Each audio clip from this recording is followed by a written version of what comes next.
This episode is brought to you by Workout, starring Jane Fonda. 100% of the profits from each video cassette go towards funding left-wing politics. Guaranteed.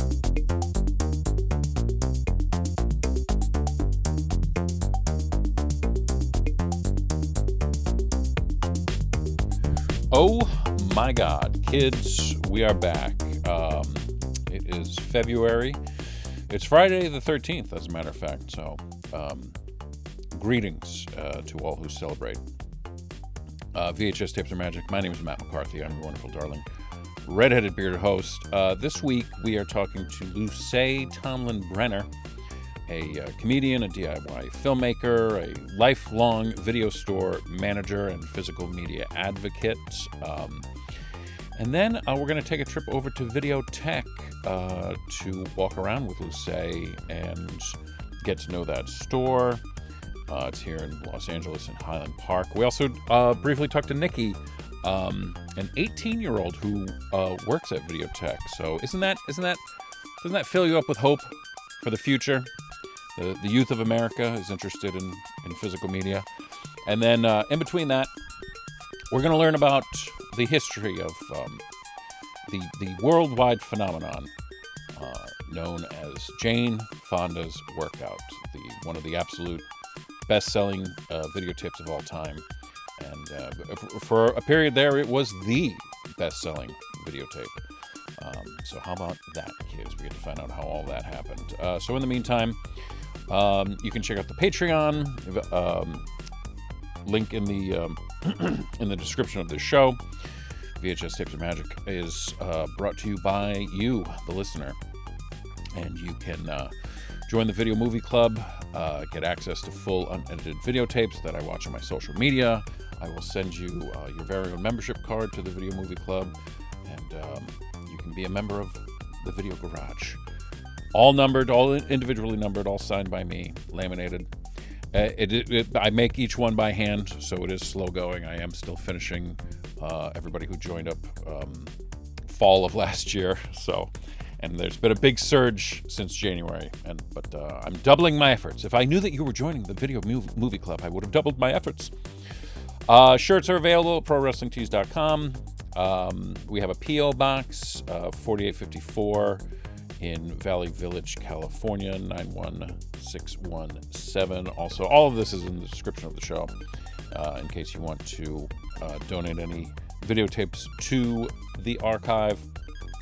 And we have an email, which is very exciting. If you have any video store memories, interesting anecdotes, if you worked at a video store, anything of that nature, you can email me at thevideomovieclub@gmail.com. In the meantime, I'm on tour this year with Pete Holmes. We are going to be in Miami next week.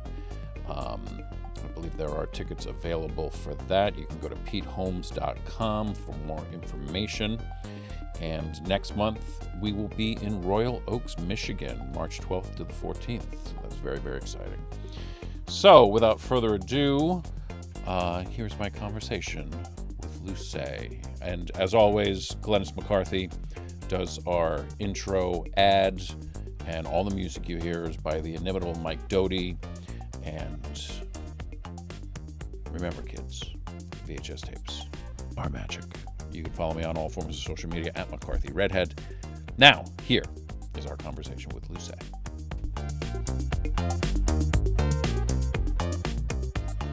So, what's your earliest memory of going to a video store? Do you have one? That's my earliest memory. Like I remember being having a dog nip at me at a very, very, very young age, maybe 2. And then after that, my next memory is going to the video store. They are my earliest memories. Yeah. What was the video store? It was called Bookseller Video. We had 2 in my hometown of Elyria, Ohio, which is 30 minutes west of Cleveland along Lake Erie. And the one that we went to was right by the mall, Midway Mall, now a dead mall, but still there. And it was in a old bowling alley. So it was extraordinary. There was a big warehouse. It was 2 businesses. They had knocked the wall down. So one side was a warehouse and one side was an old bowling alley, and they had all the shelves were along the lanes. So you would like walk down the lanes Shut and the shelves up. were like on the dividers between the lanes. Isn't that so cool? Oh my God, I love that. Yeah, it was extraordinary. So they started as a used bookstore, and then when, VHS started popping off, the late 70s, early 80s, they added tapes. So one side was all books and one side was all tapes. And, my parents were both teachers. We were pretty low income in Ohio, like growing up in the 80s and 90s. And then, so we couldn't even afford a VCR. So we would rent a VCR from bookseller Uh-huh. every weekend. And you could get up to 8 tapes, and we would get 6 to 8 every time. And it was like my parents would get four and I could get four. And it was just like the weekends oftentimes were spent watching movies. And my parents, they're teachers, but big hobbyist cinephiles. Yeah. So it was just like ingrained in me in a young age to love and appreciate film. And if I was watching, they were very strict about ratings. So I wasn't like a lot of my friends were watching, like Child's Play and Nightmare on Elm Street. I wasn't allowed to watch any of that stuff until I was a teenager, but they would show me PG things that were still, adult, like Steel Magnolias. Like I'm watching Steel Magnolias at 6. I don't know what's going on, but it was PG, so it was okay. Wow. So And my did they parents would just watch explain adult stuff to me. did they watch like everything, or what were their favorite kind of movies, your mom and dad? They would watch everything. They liked indie film a lot. So I remember like the first really weirdo indie film I watched. It was either Pecker by John Waters. When Uh-huh. that came out, they rented it and I watched it with them. And it was either that or Twin Falls, Idaho. Those both kind of came out around the same time. I want to say like mid to late 90s. And I watched them with my parents and I was like, what? Like I was like learning what movies could be through my parents were like, oh, telling me about the Laurels and like Sundance Film Festival and how to find stuff that was at film festivals. And then No that became kidding. shorthand for me looking for weird stuff that wasn't like what was at the General 8 cinema at the mall. That's so fun. Like, It was super fun. Yeah. yeah, that's great. My Uh, mom also really liked horror movies, so I was like a little bit of a scaredy cat until I was probably in high school. I was very sensitive, so I watched Watership Down as a kid, and that like oh, fucked me up. no kidding. Oh my And so I God. like didn't want to see anything with blood in it, specifically because of these bunnies dying nobody had prepared me for. I was like, oh, a cute little film about rabbits. And I was like, no, it's about gentrification and destroying our natural resources and death. Oh my God. That's how old were you when you watched that? I was probably 6 or 7. It was formative. I used to have nightmares about the death bunny, the shadow bunny coming to get me Yeah. in the night. Oh, that's tremendous.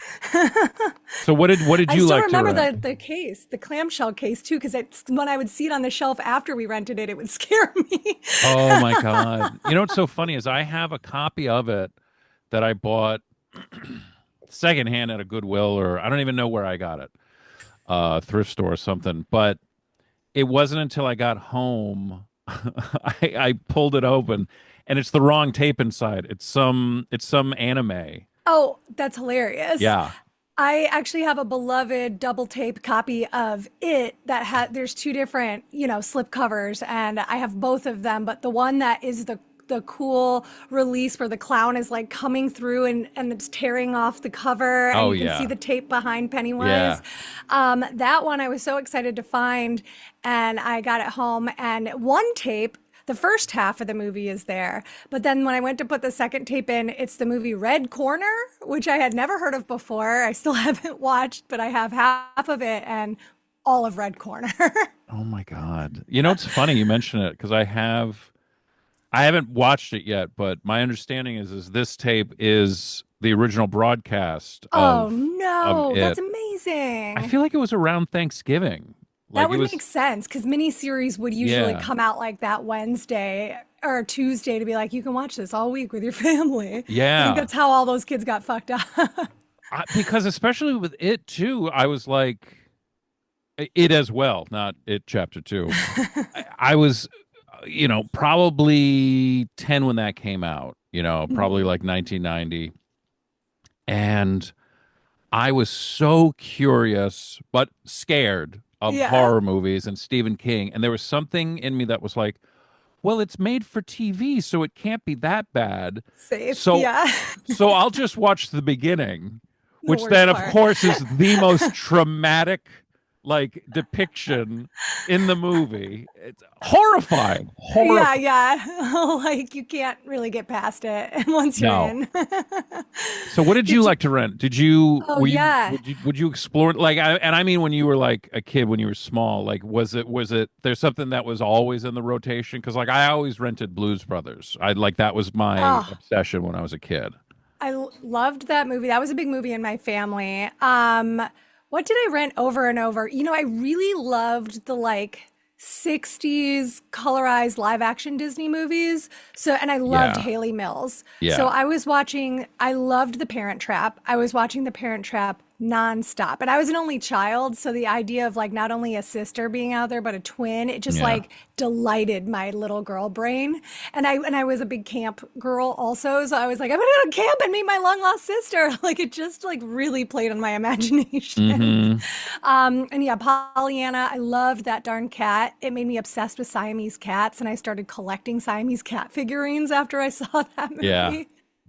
And once it was on TV, and my parents taped it for me on a Kodak blank tape, and I watched it over and over. And I was recently going through my, like you, big stack of blank tapes, and I still have it. And I need to pop it in and see what it looks like because I Oh, think it's from hell like yeah. 1989.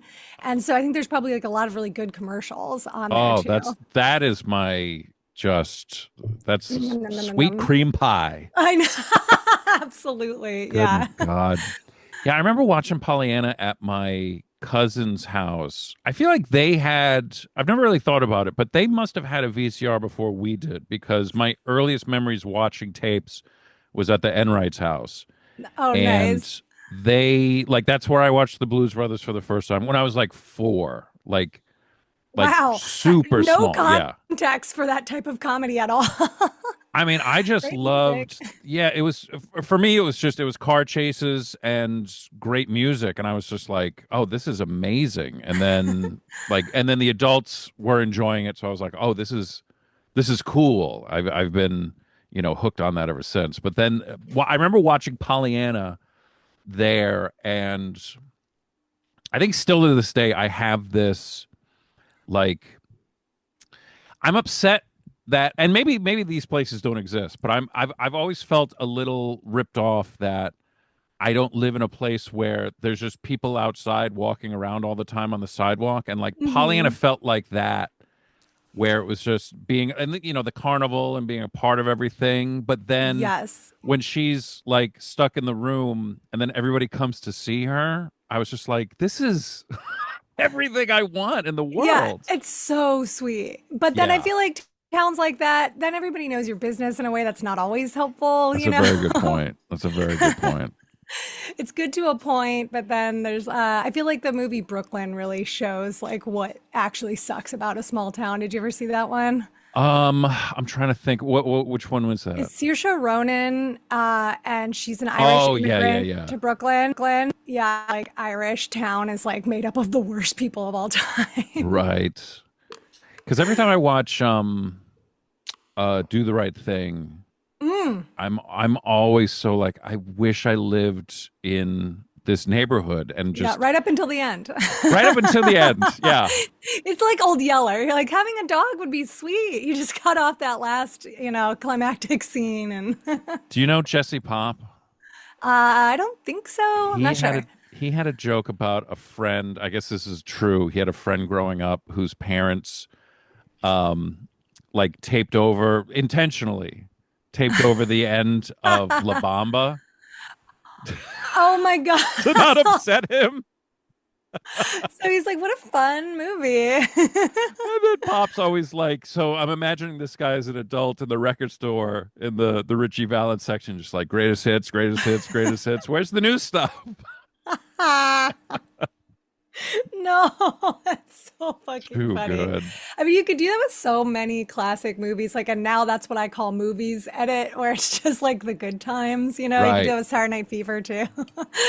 You know, it's funny. I did something similar with I don't advocate this, but I was like, I want to watch Monster Squad with my son, but it's like The sisters over sexualized. Uh-huh. They use like homophobic slurs constantly. Constantly. Yeah. So I'm like, and there's no need for. I mean, look, I can appreciate the plot device that like they need the older sister to be a virgin, and then it turns out she's not. Right. But like that's clever. And then the little girl, it's like but the constant calling each other these awful names. So I just went and I was like, wait, I'm just gonna digitize my copy, and I'm just gonna delete those things. I'm just going to Yeah. edit. I'm going to make a TV friendly version to watch with my son. And But it that's was such a good point because that TV does do that. So, I mean, and he can watch the full thing when he has context, and he's not going to go sure. to school and call people the F word. Like, Because that's the thing is like he was really excited for whatever reason he wanted to watch Aliens. He wanted to watch Alien. And I was wait, like, how old is he? he's 9. This was Wow. probably when he was 7. Um, Wow. Oh my I gosh. know. How And did you even know about it? I was like, Alien is too much. It's too It still scary. scares me, and I've seen it many Yeah. times, and it upsets me. But I compromised with him. I was like, well, the second one, it's really more of an action movie. Hmm. But they say fuck every other word. Like now we're much like we're like, okay, these are just words. We have to be respectful. Other people might not like hearing them, and Yes, it's about knowing the time and the place to use them. right. We can use it sparingly, but so my first thought was, I bet I can figure out a way to find a recording from TV with everything, deleted or muted. And sure enough, I, managed to find like That's great. when I'm looking at tapes on eBay or something, I'm like, that's taped off TV. I can tell. But I Hmm. took a gamble. And then it turned out it was the CBS like Sunday night movie. And it was the Love. best. And it And was then the did you best. did you get the commercials with it then too, or was it Yeah. So we watched it amazing? as a family, like it was like 1988 again or something. It Yeah, was you're having that wild. experience of like Hmm. it's premiering on TV. Right. And the best part too is you could see in my head I could see the negotiations happening because you have to have her say get away from her, you bitch, at the end. Yeah, and it's a classic line. You can't have your son learning like a "you brat" and then saying that. Can you imagine? Get your hands off her, you brat. He's doing like Trivial Pursuit in 10 years and like loses because of that. Oh, tremendous. Um, I wonder, do you remember what was the first R-rated movie you saw? Do you know?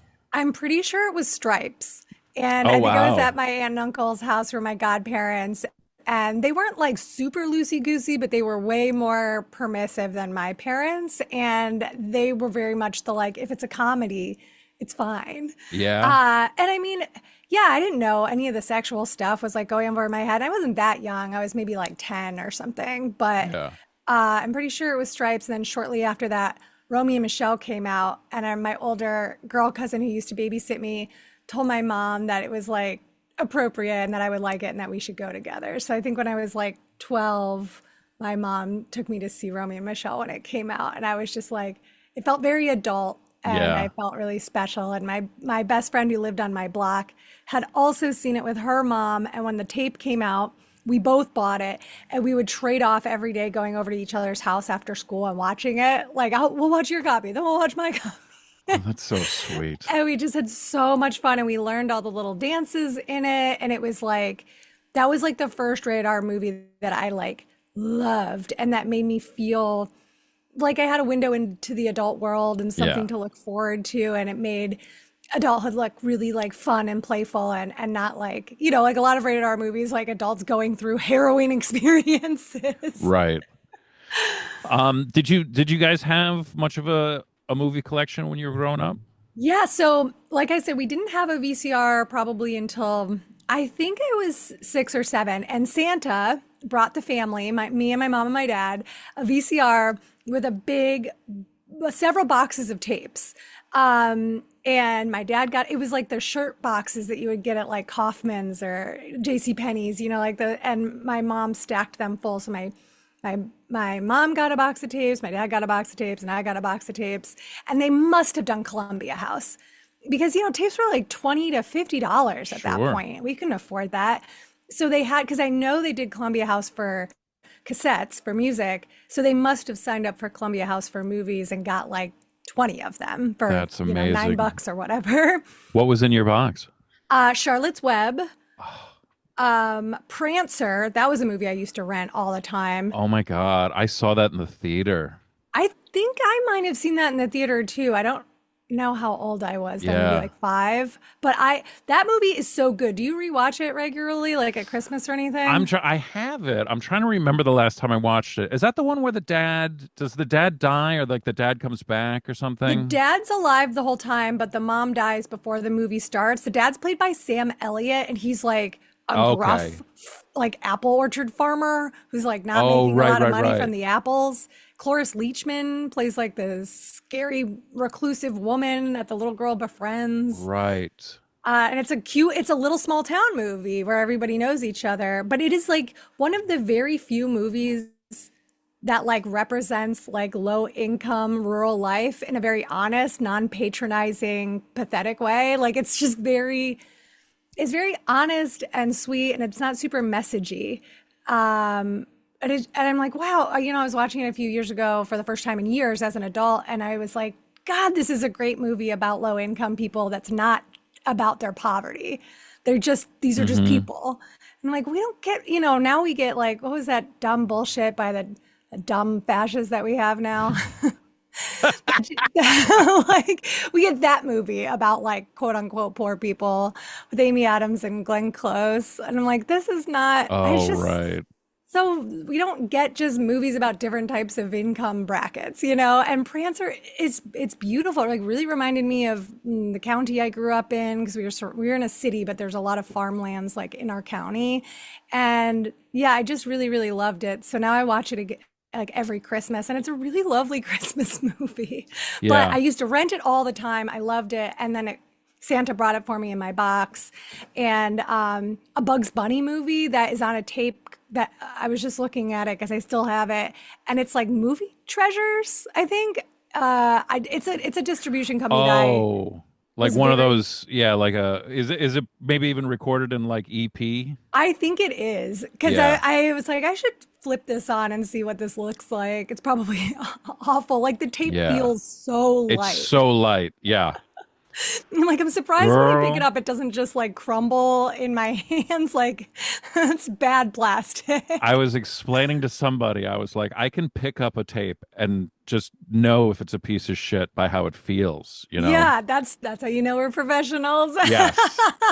Yes. That's tremendous. And wait, I'm trying to remember. He hits Prancer with the car, right? Is that what happens in that one? Yeah, they hit a reindeer with their car.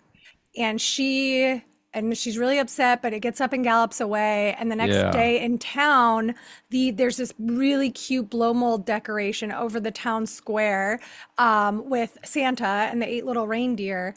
And one of the reindeer falls and cracks open on the ground. And she's like, she knows them all. They've already shown how much she likes Christmas before this happens. And she's like, that's Prancer. We hit Prancer. She like makes this little connection in her head. And her dad is like, I don't have time for this shit. We're not selling apples.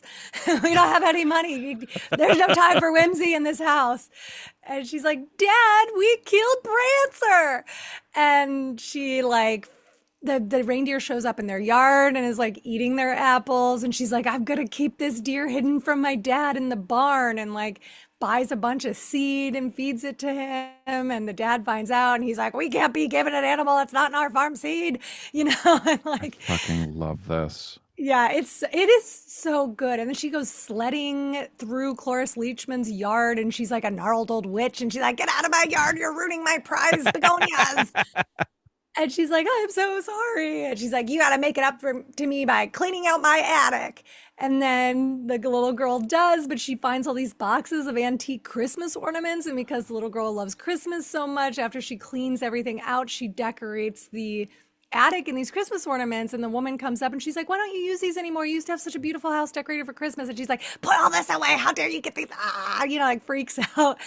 And then, she comes around and she's like, you're right, I did love Christmas. Now my husband is dead and I'm a gnarled old widow. But you've helped me find my love for Christmas again. I don't know. It's just really, it's got a lot going on and I love every second of it. Ah, that's so good. I There's wonder a if lot of angry adults mad at children. And I'm like, that was what the 80s and 90s was like. You don't ever see No. grumpy adults yelling at children anymore. And that's what this world is. That's what's wrong with this new generation. Yeah, they haven't been yelled at by Sam Elliott in a dirty old apple hat. I wonder if I'm thinking of, I can't think of how like Santa Claus the movie goes. There's definitely some late 80s, maybe even early 80s. Honestly, I don't know. Yeah, I think it was like mid to late 80s. Because you know what I remember more than that movie is McDonald's put out the books, like picture book versions, like paper, like thin little paperback ones, as part of their like Happy Meal. And I had those. And I looked at those books more than I like watched the movie because my mom thought the movie was stupid. And I was so young that I really wasn't watching a movie without my parents around. So my mom was like, I don't want to see this movie again. And so I never watched. That's one it. thing that I've like picked up on with our son is that if he's enjoying something, I'm not going to let on that I think it's stupid because of the amount of times that happened to me growing up. Totally. Because I internalized all of that. I was like, oh, if watching Bob Ross is stupid, then I must be stupid, Yeah. And I can't be stupid. I must be cool. Right. I gotta be cool. I gotta be cool like my mom and dad. The arbiters of taste. Did they, you know what I'm thinking, maybe I would have done, or like maybe my brother and sister, because they're like significantly older than me. They're like 9 and 10 years older than me. Mm-hmm. Was there like a note on Prancer that it was from the reindeer Prancer? Like, I hope you enjoy my movie. Oh my God, that would have been so cute. Yeah. I don't think that one was, but the reindeer did start making a role in our house at some point. Really? Where I think I might have heard other kids do this, or I saw it on a TV show or something, but I was like, Mom, we're giving cookies to Santa, but not anything for the reindeer to eat. So like at some point I insisted on putting out like carrots and celery, and my parents like went along with the ruse of like them getting eaten and reindeer going through the house. Oh, that's great. So at some point I did get gifts from the reindeer also, but I don't think that movie, although that would have been so cute. Here's my movie. Mm-hmm. I had a fun time making this. Yeah. That's I'm a great. union reindeer, one of the few, me and Rudolph. So then once, when were you going to the video store solo? Like teenager or riding teenager. your I think bike once I got over? my license, because we at some point my parents switched from going to the bookseller at the mall to going to the bookseller that was a little closer to us, and I don't remember. It might have been that one might have shut down. Mm-hmm. But there was one. There had always been two, and there was one a little closer to us, but they had a smaller book section, so my parents liked going to the one with more books.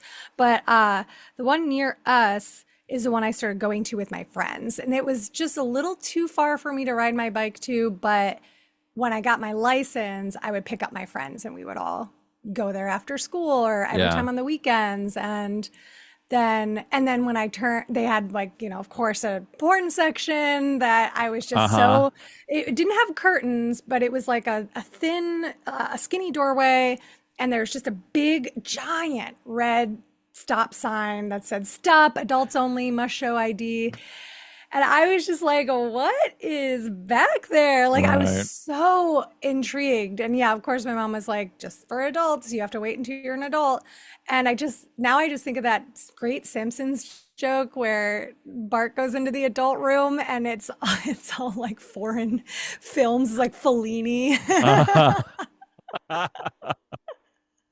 It's so funny. The amount of video stores I've been to my entire life, I just don't. I feel like I only ever saw that either on TV or in movies, or just Really? I have no clear memory of like an adult section in the back anywhere That's that I went. fascinating. Where, Yeah. where did you grow up? See, I grew up in Rhode Island, so like we had like the places I went to were Major Video was the spot. That's a cute name. Yeah. And then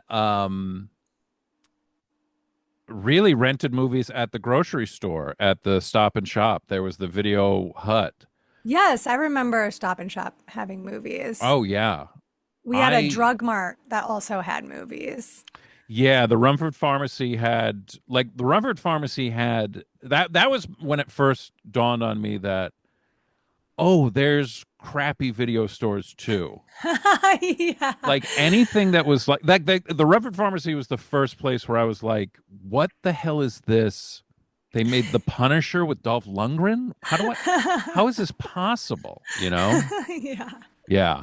It was like Yeah. I've never heard of any of these movies, and I can tell just by looking at it that these are not good. That they were going to be a lightweight. Right. Yeah.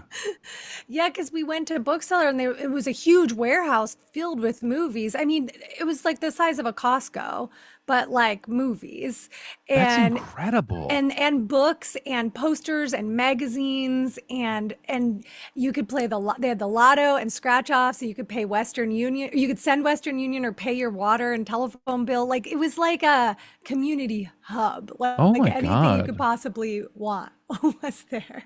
Wow.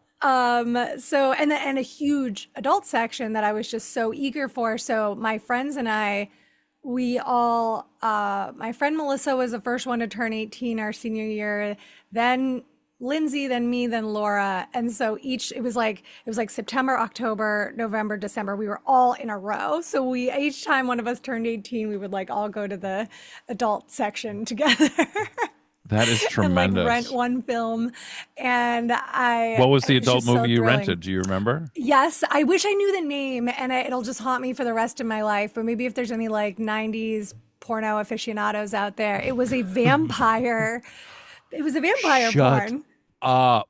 Yeah, and I was just so because I liked horror movies, and so I was like wanting, and I wanted some. And at that time I didn't know it was just like 8 hours of blondes and redheads, and just Right. like just scene. I always thought that they were story because that's what I had seen jokes in Right. sitcoms, and like we didn't have the internet until like 2001, 2002. So, I wasn't looking at porn online as a teenager.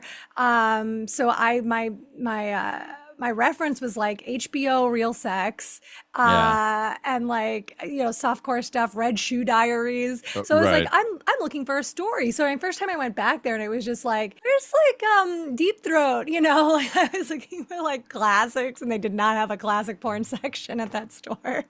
Is So, is there a line is it in the Fisher King? Because she runs a video store in that where someone mhm. comes into the adult section. And is it Mercedes Rule? It's just like, what are you looking for? Something with a story? Like I she just, think right? yeah, yeah. That was me. And so I found this one that was like hot vampire babes on the cover, and I was very much into that. So I was like, yes, please. I'd already been watching, like I was already obsessed with like Anne Rice and Interview with the Yeah. Vampire and Dracula. Francis Coppola's Bram Stoker's Dracula. So I was like, okay, great. I love sexy vampires. And I remember my friends and I just hanging around and watching it together. And it wasn't weird. I mean, there was my teen years through my early 20s, my friends and I would just like rent porn and watch it together and just like have a good time. Like we were just like, this is fun. And I'm like, it's crazy because I don't think I could get a big group of people to do that now.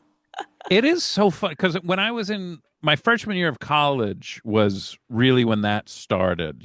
Somebody had a Mhm. tape, somebody found something, and there was a guy on our floor who had the porno was called Unrefined, and it Putting was it about mildly. these three guys who worked on an oil refinery in the middle of the ocean, Oh, oh my God. and they like order like mail order brides come, right? And then it One of the goes worst from places you there. could show up. But I remember like a guy when I was a lifeguard, there was a guy who had a like the Star Trek porn. Oh, great. Yeah. And all I remember about it was the Mr. Spock guy. This is legit. When he would get horny, his ears would get bigger. I was gonna ask. Oh my God, I love it. It's brilliant. It's so good. Oh, I love the parodies. The store I worked Right. at in the early tens, we had that whole like this ain't, and the one I remember the best was this ain't Avatar XXX. And Oh, it hilarious. came with 3D glasses. And it rented all the time. And it came with 4 sets of 3D glasses. And Oh so my I was just God. picturing these like fully adult, like adult men, like 30s, 40s, 50s, who would rent this movie. And then I'm like thinking about them like Donald ducking it in like, with, like cardboard 3D glasses on and just like watching this ain't Avatar. It was just so funny to me. That And is like there's so 3 other funny. guys just sitting there on a couch together. Right. Yeah. So then in There's college, it would four be like, bears. right. It would just be like a couch full of people watching this filth. And it's just like, this Right. is not correct. Right. And that would like, at least when you're like kids, you're like, oh yeah, you're all just like, you're not like getting off to it. But when it was like a Yeah. guy in his 40s alone, you're like, I think you're watching this on your own. Can I tell you, well, two things. One, somebody sent me, I don't think it was Vinegar Syndrome because they restore a lot of like nudies and stuff. Yeah. And But so does Severin. They have some. is it Severin? Maybe I can't see it because I have it tucked away because I don't want my son to see it up there. But Of somebody course. did a reissue of, it's called Driller. Oh, I don't know It's that one. it's a porn version of Michael Jackson's Thriller. Oh my God. Which is So like a 5 minute. What is this? It's like a full length film. it's insane. Like there's like it's the whole like he turns into the wolf and stuff, and then Yeah. there's but like there's like legitimate dance numbers. There's Oh, there's the yes. zombies and stuff. It's insane. It's Yeah. insane what the effort that went into this compared to now. It's just Amazing. Yeah, I know the late 70s, early 80s was so great for that. And I love that Vinegar Syndrome is putting out so many of them yeah, because they in the last year they put out really, and they're gorgeous too, right? Which is good. The art is so great. Like they're just such nice additions. They put out one that I watched recently called Stiff Competition, which is like is it's that the structured wrestling like, one? yes, it's structured like it's a wrestling or a sports movie, but it's Yeah, it's so grounded. I mean, it's just like what makes a great comedy is you're like everybody is playing this straight and right. honestly, and it makes it very compelling and fun and silly, and it's like, you know, stylistically, I don't find it sexy, but it's like Right. it's playful. It's almost like the next logical extension of like a Tex Avery cartoon, Yeah. like it doesn't feel like hostile like stuff that ended up coming out in like the 2000s where you're like, oh, oh no, I don't know if anyone's having a good time here. No, there was. I mean, yeah, you think of like the Burt Reynolds character in Boogie Nights, who's like, no, no, no, I'm Yes. an artist. This we're Yeah, making a film here. Yeah, I honestly think a double feature of like one of these boutique releases from that time period with Boogie Nights would be a really nice night because I don't think right, people have a lot of context for that. And it's like, yeah, everybody, well, not everybody. This is my video store and like pervert mind where I'm like, everybody knows Debbie Does Dallas, everybody knows Deep Throat. right. Maybe they don't, but like, I think people who aren't as familiar with adult films think that there's maybe like 3 or 4 like anomalies in that time period when it was not. They were just making these stories and these like really clever, funny movies that actually had a ton of plot more than sex. Like, have you ever I'm seen Sex World? no. That's it. Oh my God. It is excellent. I legitimately recommend it. It is the Westworld like sex parody, porno parody. Oh, shut But up. again, it is so grounded and it makes this incredible argument for decriminalizing sex work because if people go to a facility and they just get to have their sexual fantasies met and everybody leaves so like happy, relationships are mended, people are having conversations they weren't able to have before they went there. And I was like, Wow. this is such a sex positive movie. It almost choked me up at the end because I was like, wow, these people have like solved their problems through finally getting to explore their fantasies. Because I mean, it isn't too far off of because it's also in the same time period of. Well, I mean, I guess Lenny Bruce had already passed away, but like once you get into the George Carlins or the Richard Pryors, it's like it's not filth for filth's sake. There is Yes. art happening here. So it is like I suppose it would be like a Lars von Trier, where it's like, I'm Hmm. seeing actual sex in this film, but I know I'm not watching filth for filth's sake. There is something being Yeah. said. This person is a It's not just provocateur. titillation. Yeah. Yes. Yeah. Yeah. It's interesting. Yeah, exactly. And it is very much like, I don't know, I watch it and I'm like, it's too bad that we don't have this anymore. And like the way that the rating system really crushed these types of Right. movies.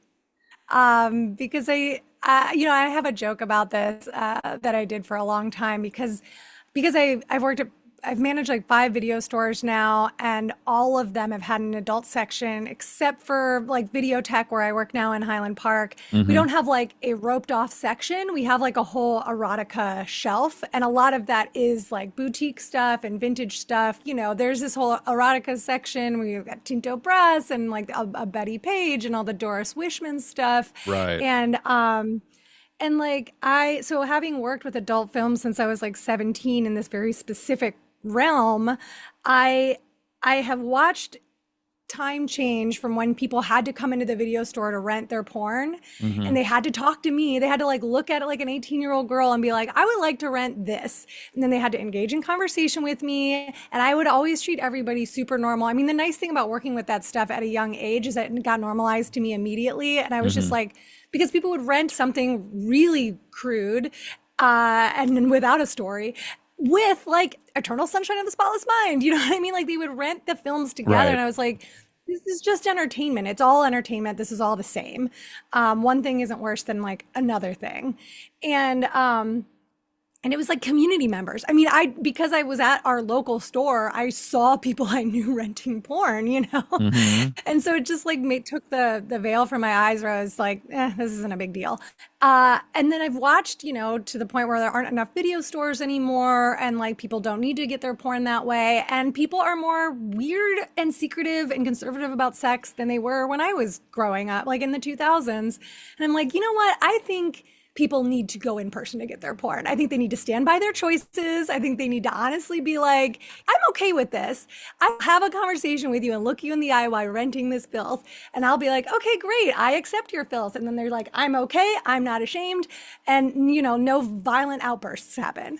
But now everybody stuffs things down, and it's also private. And it's like, I think it's a good thing to like lightly have to share your porn preferences with 1 to 2 other people. That is an amazing point.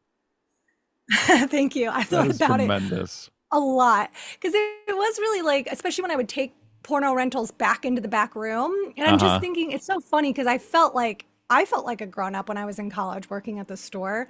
But now I work with it. I manage an 18-year-old, and I look at her and I think about how I started working. We have a very similar path. And I was just Hmm. like, wow, I can't imagine giving you a stack of like just the sickest shit I'd ever seen in my life and just giving it to this sweet little girl who just started her first job, you Yeah. know? But I would walk into the back room with like a stack of tapes and just start putting them back. And it was just every man from my city just back there being like, like, and I'm like, hi, excuse me, I'm putting this back. Like, are you looking for Bring Them Young number 10? I've got it here, And they're like, okay, sorry. It was just like I don't know, it was such a funny experience having to Yeah. interact with so many adult men and their porn preferences that yeah, it really normalized it. And I liked when they acted normal. It was weird to me when they acted weird. And so I think it really changed my whole perspective on that being just entertainment and being like part of the video store culture. I mean, you might be onto something. The fact that it has become the anonymity of the internet, the isolation with our computers and phones, it does add to it's become completely secretive again, as opposed to, I got to get up and go somewhere and buy a magazine or a tape or who knows what. Yeah, it's like looped back Interesting. around to like the 20s of like, I've got Yeah. a reel that I that I Yeah, I hide got a in the bottom stag drawer. film. Yeah. Yeah, yeah, From a guy. exactly. Yeah. So Booksellers was the first place where you worked? Yeah, I worked at Suncoast Video in high school, which you had to be 16 to work at, but they had softcore that I interacted with, which I think is really interesting. Right. Did So I they rent at count Suncoast? that. No, no, it was just for Yeah. purchase, but I count that because it was my first place, Sure. becoming familiarized with titles and what people wanted and learning about films that I had never heard of before and learning about hentai. That's where I saw like hentai images for the first time because we Okay. sold Sure. so much hentai. That was my work when I saw the tape in Watership Down. I was like, oh no, was somebody? Is this like the kid in Parenthood, like Joaquin Phoenix? Is he? But I watched it. I was like, oh, this is nothing. Parenthood was one of the movies that Santa brought us. I remember, and that was a movie that my mom would skip certain parts of I bet when I she was a did. kid. And I didn't know. I thought she just didn't like it because she wouldn't be like, this isn't appropriate. My mom would always do a great job of not drawing attention to stuff. So I was just like, bah, Hmm. bah, bah, like we just Yeah. fast forward things sometimes. My parents don't like it. I am now. Now it's different because he's still 9, but he's much more mature. But like Oh, sure. I was so good at, oh, I accidentally skipped ahead to the next chapter. Yeah. Oops. Oops. Yeah. Yeah, there's nothing in this part's Or boring. a perfectly timed question, like I'm going to hit mute. I'm like, hey, Jackie, will you go check out this? Oh, the dog's okay, good. Unmute, you know? Yeah, yeah, yeah. Perfect. Yeah. Yeah. I take care of a lot of my friends' kids when they need like an extra set of hands. And I I was with these girls in Silver Lake who were at the time like 7 and 12. And they loved The Simpsons and they knew that I loved The Hmm. Simpsons. And it was this fun thing that we would bond over and talk about. And one day when their, parents were out on a date or something, I was like, "Have you guys heard of Bob's Burgers? Because I think you guys would like Bob's Burgers," and they didn't know it. And I'm just thinking that it's pretty much the same. And I forgot. I just wasn't thinking about how horny Tina was, or that Oh, being an issue. And we're watching it, and she says something, about having an erotic dream. And I was like, whatever. I'm not reacting to that. They probably won't react to that. But then the 7-year-old turns around. She's on the floor in front of me, turns around to the couch, and she goes, "What does erotic mean?" And she puts this like extra tone on the E. It's so funny. And I was like trying to not like crack up. And I like quickly was like, "Oh, it just means like romance. Like adults use it when they're in love with each other. It's like adult romance." well played. And thank you. And I was like, "You have no reason to say it." Uh-huh. But she was like, "Oh, okay." And the 12-year-old didn't say anything because like, who knows what she knew. And so we go back to watching, and minutes pass, and then I just hear her in front of me go, "Erotic." Erotic. And she's just repeating it in this like Oh. insane voice, and it's so funny. But I was like, "What are you doing, Joni?" And she's like, "It's just such a fun word to say." And I was like, "Yes, but it's really just a word for adults." And she was like, "Okay." I was like, and she's like, "Is it a bad word?" And I was just like, "Oh my God, I don't want to create a weird thing about sex." I was like Right. panicking. I was like, "It's not a bad word, but like, there's just no, kids aren't going to understand it. And there's just really no reason to say it." And so I don't think said it, but I was like so worried about her parents coming home and her being like, "I learned the word erotic today with Luce."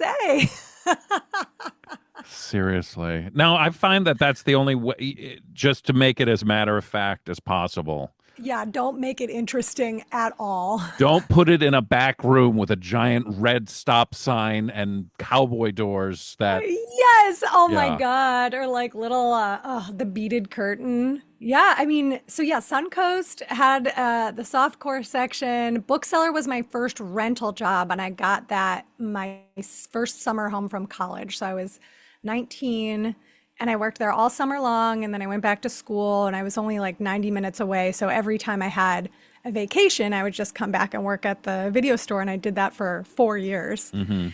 And so I did some like assistant manager stuff, and I just loved it because I did see all these like all the people from my hometown renting stuff that I was like, "Oh my God," including an evangelical preacher who was like very anti-LGBTQ, which like obvious a lot of people were. It was still the early 2000s, but Yeah.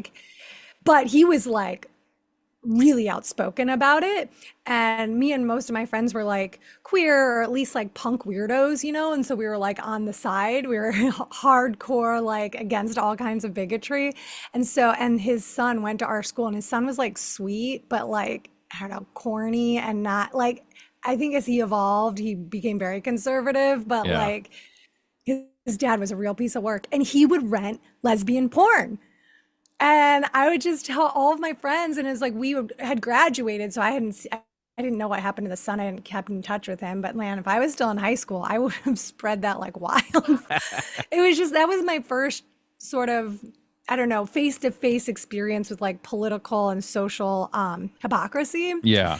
And so anything that would come out on a national scale, like from there forward, I was like, oh yeah, of course. I see this happening in my hometown. Like these people can't be trusted. Yeah. And it's just so interesting to watch people come to that conclusion every year for the first time. And I'm like, again, porno really helped me understand the world in a way that I think people are missing out on.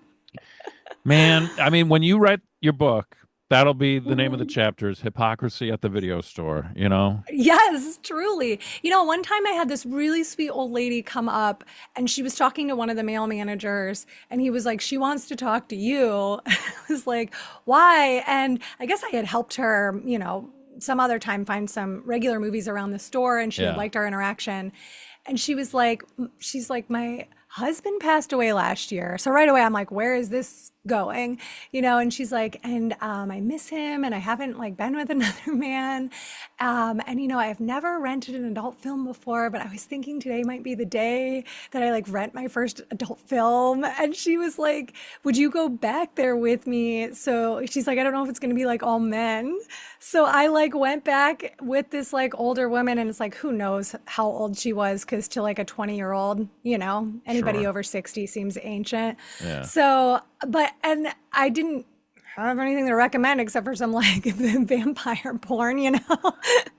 But we just kind of like went through titles together. She also wanted a story. So she'd be like, this looks nice or this looks interesting. And we kind of just chatted about it in the back together. And then I like helped her pick out a couple of films. And it was like such a lovely experience. And she was so grateful and like such a sweetie. And then we were friends from like there on out until I didn't work there anymore. Wow. But yeah, they were just such like, so I don't know, it's interesting. A lot of my like pro physical media stance has to do with pornography, and I'm very pro pornography being treated like regular film and entertainment and like demystifying it.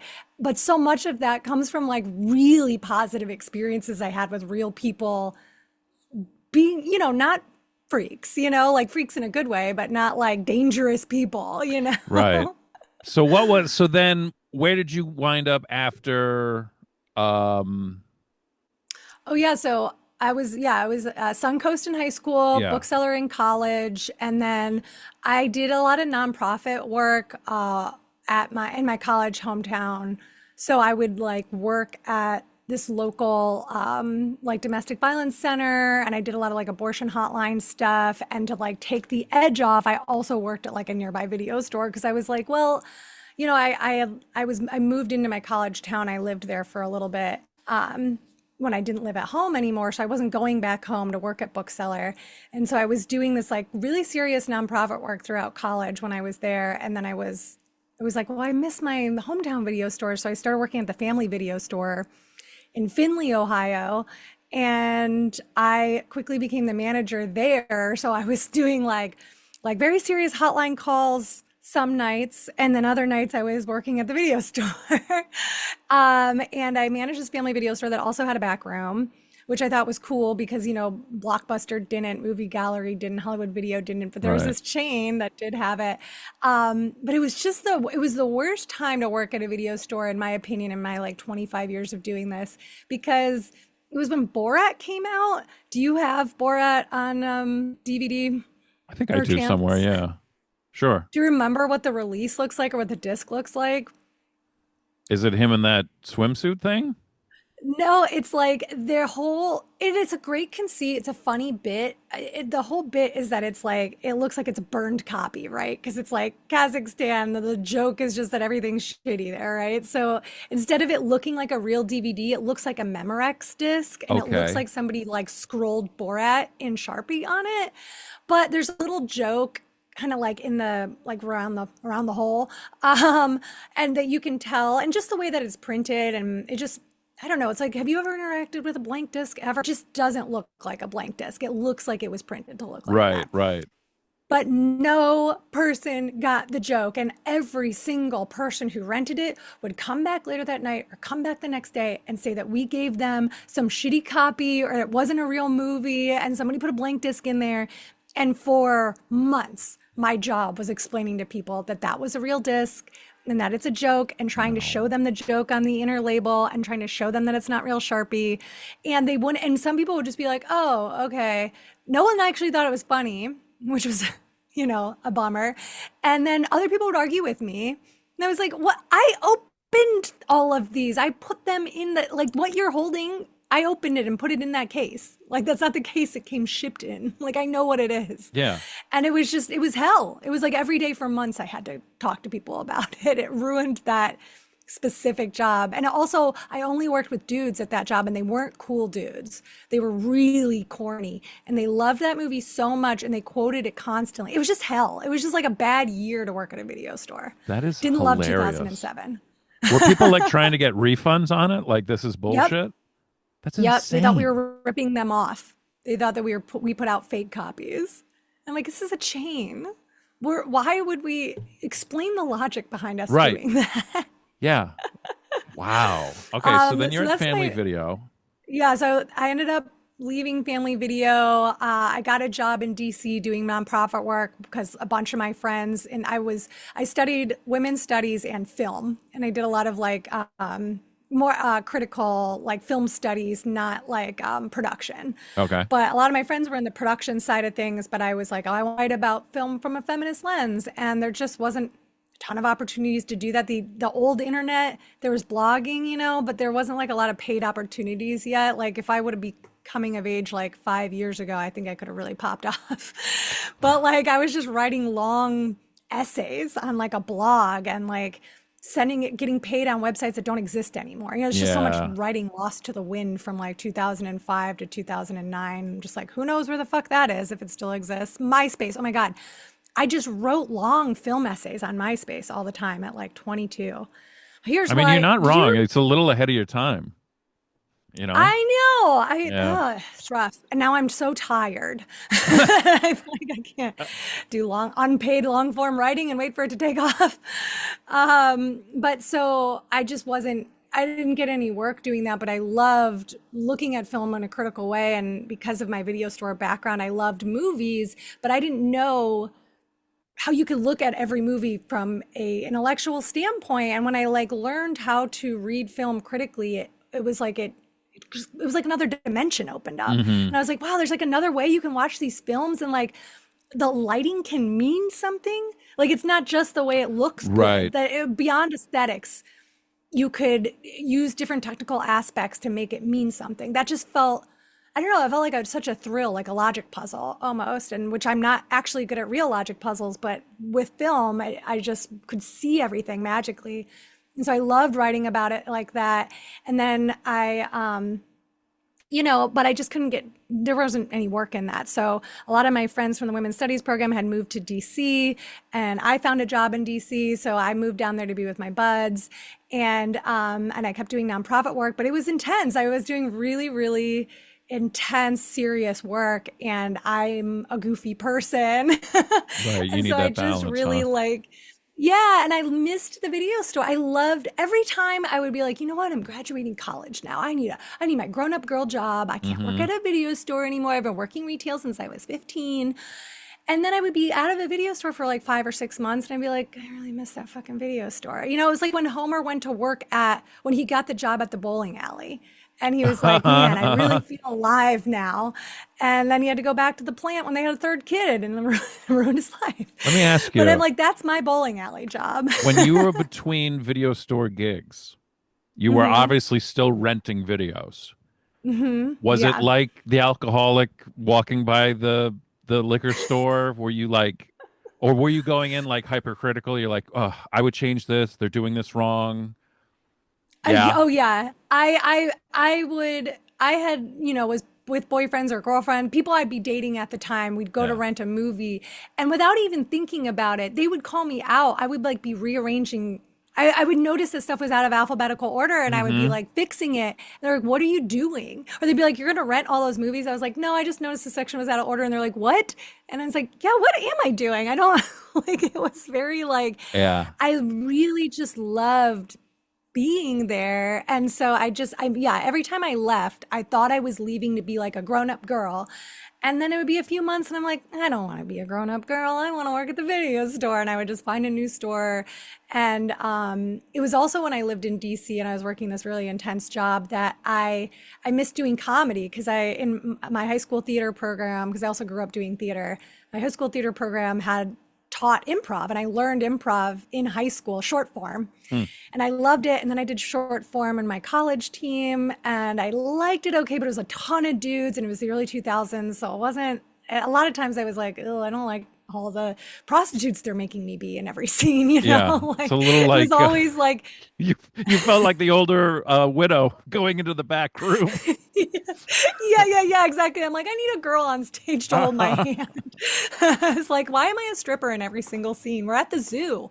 Like, so I didn't like super love comedy in college, even though like I liked it from an entertainment standpoint and I was interested in it, but it just didn't feel super friendly at my college for me.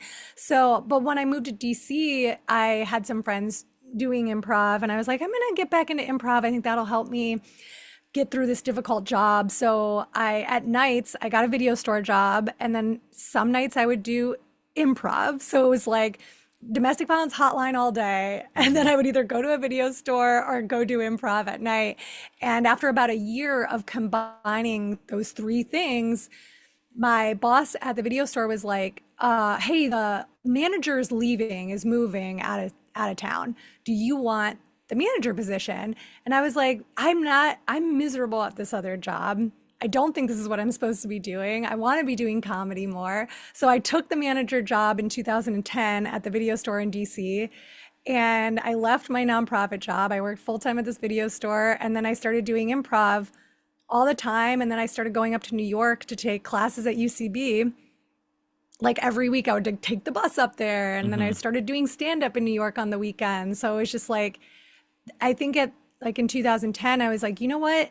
I don't want to be in an office again. I don't want to make my money. I don't want to depend on horrible things happening to people to be making a paycheck. Like, I would rather work at a video store all the time, not spend as much money, and just do comedy at night and video store during the day. And that's like when my whole life changed. And it's what I've been doing since 2010. So then what video like store did you want? Yeah. So where'd you wind up? I was at Video American, which listeners might know from the movie Serial Mom. It's the video store that Matthew Lillard works at. So in Serial Mom, he works at Video American in Baltimore. There were 2 stores in Baltimore, 2 in DC, and 1 in Delaware where the owners were from. So it was like this small mom and pop chain. And I managed the one in Tacoma Park, which is very much that small town vibe right on the DC border. And it was very Gilmore Girls, like Stars Hollow feeling. There's a gazebo, there's a little town square with a big clock. People would eat their lunches in the town square. And there was a local hardware store and a local stationery store and a local flower shop. And everybody knew each other. It was right off the metro, like it was amazing. And I loved running this video store. And then sometimes I would go up to the Baltimore one where Matthew Lillard worked in Serial Mom, and I would work at that one. And the scene where Beverly Sutphin would be in the when Matthew Lillard's character like puts her in a back room and like closes the door and it looks like just a video shelf and she hides in there. That was the porn room in that video store. But And then how long were you there? So I was there for 3 years managing the store in Tacoma Park and then going up to the ones in Baltimore occasionally when they needed me. And it closed in 2013. And that was devastating. And there was a period of time where I was talking to the owners about buying the Tacoma Park one and keeping it going. Yeah. And we talked about it and I was really into it. And then my partner at the time got a job in Los Angeles, and a really good job, like an incredibly well-paid job. And he was like, "Do you want to move with me to Los Angeles? I'm going to Los Angeles." Yeah. And I was like, "Oh, I always wanted to live in LA. I loved movies. I had been, driving up to taking the bus up to New York to do UCB. And I was like, oh, I could do UCB in LA. And I just kind of got stars in my eyes. And so I backed away from like buying the video store. I mean, not much had happened. We were just going over paperwork and talking about places. It was more the general idea. It was like step 1 or 2. And that was sort of one of those moments, right, in life where I could have done that. And who knows what my life would have looked like, Right. who knows what would have happened from there. But instead, I chose to go with this guy out to LA and just completely had the life that I have now. And it took me a while. I tried when I moved out here in 2013, I was trying to get video store jobs, but they were closing or they were completely staffed. They never needed anybody. And I was going to Videotheque for years being like, hello, I would like to work here. And it wasn't until lockdown happened that a bunch of people left Videotheque and didn't want to come back to work when the owner decided to reopen. And he reached out to me because we had met at a screening in early 2020. And I was like, oh, you own Videotheque. I've been trying to get a job there for like 6 years.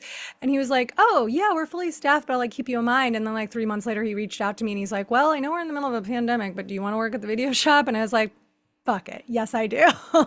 That's fantastic. Because I think because So, it sounds like we moved to LA about the same time. I moved at the very end of 2012. yep, and yep, and it yep. and That's it it. It was right was then. you're not kidding that it was there was still a lot of video stores, but they were on their way out. Like Or hanging more on. Yeah. I was more clocking where video stores were, just because I'm like I need to know when the going out of business sale is so I can go Oh, buy gosh. some movies. Were you renting movies at that point? Like when you moved to LA, like did you have a rental shop you were going to? We lived on Normandy and Hollywood, and I don't know Mm. what the place was called. But on the corner there's like a probably a liquor store or something, and then next Hmm. door, I think it's a karate place now. But that was Mm. where, and it was as legit, literally a mom and pop shop as you could get. You walked in, and there was an old man and an old woman, and they ran the video store. I love And that. I got the membership. They didn't have laminated cards or anything, and it was difficult to rent anything because it was not organized at all. Like when I There walked were no around, sections? it wasn't even alphabetized. I was like, this is a disaster. I mean, like I could spend time in here and maybe come across something, but it was like if I have something specific in mind, this is not going to You're never gonna work. find it. Yeah, Yeah, it was like almost like a Goodwill experience every time, like very having to much. dig. Yeah. So then I would bop around to like different blockbusters. Like I knew where certain blockbusters were, or like Video Hut was still around. Yeah. I But was just a little further east than you. I was on Los Feliz in Vermont. Um, And so there was a Video Journeys in that plaza where the Gelson's is across from the Trader Joe's in Silver Lake. really, Yeah, can you picture that plaza oh, that's like totally, Gelson's yeah. and then like upstairs, downstairs? The upstairs, it's a hair salon now, and I actually get my hair cut there, which is so surreal because it was Video Journeys, this really fantastic video store. It was small. It had the vibe of like a movie gallery or a Hollywood video, and that just Hmm. like gray carpet, basic white wire shelves, but it was completely independent, and so they had a fantastic selection of rare foreign cult films, and their new release wall wrapped around the whole store, and they had really cool, weird, small movies that they had on the new release wall, and I would go there every single week, and I became friends with all the clerks, and they were the ones that I interviewed for a job there. and they just never really needed somebody. But every week I would just be like, job, please. And they really liked me, and they just couldn't get me. They just couldn't get me hours. So I think they closed in like 26. Well, they closed right around the time I moved from Los Feliz. So yeah, I think it was like 2016. Yeah. Yeah, the But last I place. loved that video store. God, there's a place I need to go back up there and check on it. It's somewhere, I don't know, Northridge or Chatsworth. Like there's Oh wow. yeah, like I like just driving around and like holy shit, a video store. And like, oh, do I have my Mm-hmm. wallet on me? No. I could tell you the name of it. But it is like, I walked in and I'm like, one side, it's all video store. One side is the checkout desk, and then the other side is this guy is just repairing laptops, And I'm like, okay, Oh, this okay. is how they're keeping this thing afloat and going. Yeah, that's so classic for video stores, though. Even in their Right? heyday, when there would be like also a tanning salon, Yeah. a God. crazy combination. I would love to One talk to tanning somebody bed who and like, movies. yeah, who ran one of those places. Can you imagine? Mm-hmm. Was one in our hometown that I think was called Heights Video, and a friend of a friend's parents owned it. So this girl who ended up becoming my best friend, who still is my best friend from childhood, but we didn't meet until high school, so we became friends in freshman year. But she went to a different school before then, and so her friend Melissa Spickler's parents owned like Heights Video, and they had a tanning bed or maybe two tanning beds. And so Laura, my best friend, would tell me about going there all the time, every weekend with her friend, because her parents owned the store and they just got to kind of run wild in the store. And I don't remember when it closed, but we just never went there. My parents were very brand loyal, Yeah. so Yeah. there were tons of video stores in our town, but we're a bookseller family. I remember when the Blockbuster opened up, my mom was pissed. She was like, there's no selection. None of the people who work there know anything about movies. This is a big corporation. They're going to fuck over the small businesses in our town. And we were like banned. We could not go to the Blockbuster in Little our bit in love with town. your mom. Yeah, she What was will very cool. She's always been very independent business focused. what would your move be? Would you pick your movies out first and then get a tan, or would you tan and think Yeah, that's about such what a you're good going to watch? point. Right? I would think you would get the movies after your tan. Because in my mind, or the way I run to my appointments, is like I'm rushed to get to the appointment I booked. Yeah. But then after the appointment, I'm like, I'm gonna hang, I'm gonna chill. I got done. So I think it would be more fun to walk around post tan, because then you could also, if you ran into people, you could be like, I just got a tan, Right, because then show it yeah, off a you're little bit. you're walking around the store like I look good. Yeah. Yeah, yeah. You're just like a Right? little more boosted than earlier in the day. I would think so. Oh, I remember what I was going to say because I'm in Van Nuys now, and when we moved here, I was Mm. like, "Oh my God, there's a Star Video right here," Oh, and cool. gotta and we're talking 2018 laminated membership cards. Like I'm like, Ah, dude, walking around, seeing covers of movies. Like I've never heard of this. I don't know what this is. Renting stuff. The first sign mm-hmm. something was amiss was I was in the a few rows away from the front desk, but against a wall, against like the new releases wall, and then I Mm-hmm. I, I feel like a squish on the carpet as I'm walking, and then I look, and I'm like, "Do you guys know there's just water pouring out of the ceiling all over Oh this my God. rack of new releases?" So classic. Oh my God. That happened to us at Bookseller, because we were in this big old warehouse and Yeah, the ceilings were like, I don't know, 20 feet in the air, I mean, higher. I don't know distances, but like it was like these really high ceilings. You couldn't get to them on a ladder. And I mean, this was so much like Rust Belt town, independent business. We just put one of those big Rubbermaid trash cans, one of those gray right. barrel trash cans in the aisle, and the leak, and it was in the middle of the new release aisle, and the leak just would fill up the trash can to a certain point, and we would take it out to the alley and dump it out and bring it. Like that was just like, oh, make sure to dump the leak water at the end of the night. And nobody was like, this is weird or gross or we should fix this. It was just like, this is what we do. And then it got to the point where it was so funny because it's not like it was even at the end of an aisle. It was like in the middle of an aisle. It was so obviously not a real trash can for trash. Right. It was so obviously for a leak, but people would throw their trash in it. So it'd be the end of the night, leak water, Cheeto bag, McDonald's drink cup from next door, just like a weird amalgamation of like gross shit. And it was around the time Legionnaire's disease was like being in the newspaper a lot. And we were just like, irreverent young people. So sometimes we wouldn't dump it out for like a week. And then we'd be like, did you dump the Legionnaire's bucket? It was just like the standing water with trash. God And help then, us all. yeah, just never got it fixed and just called it the Legionnaire's bucket. That's tremendous. And I remember people would come in and bitch. Remember when it was like Blockbuster will guarantee that your movie is in because they'd get like Oh, sure. 100 copies of SWAT or whatever. And like, meanwhile, we had like 6 copies of SWAT. And like, it's insane that many people wanted SWAT to begin with.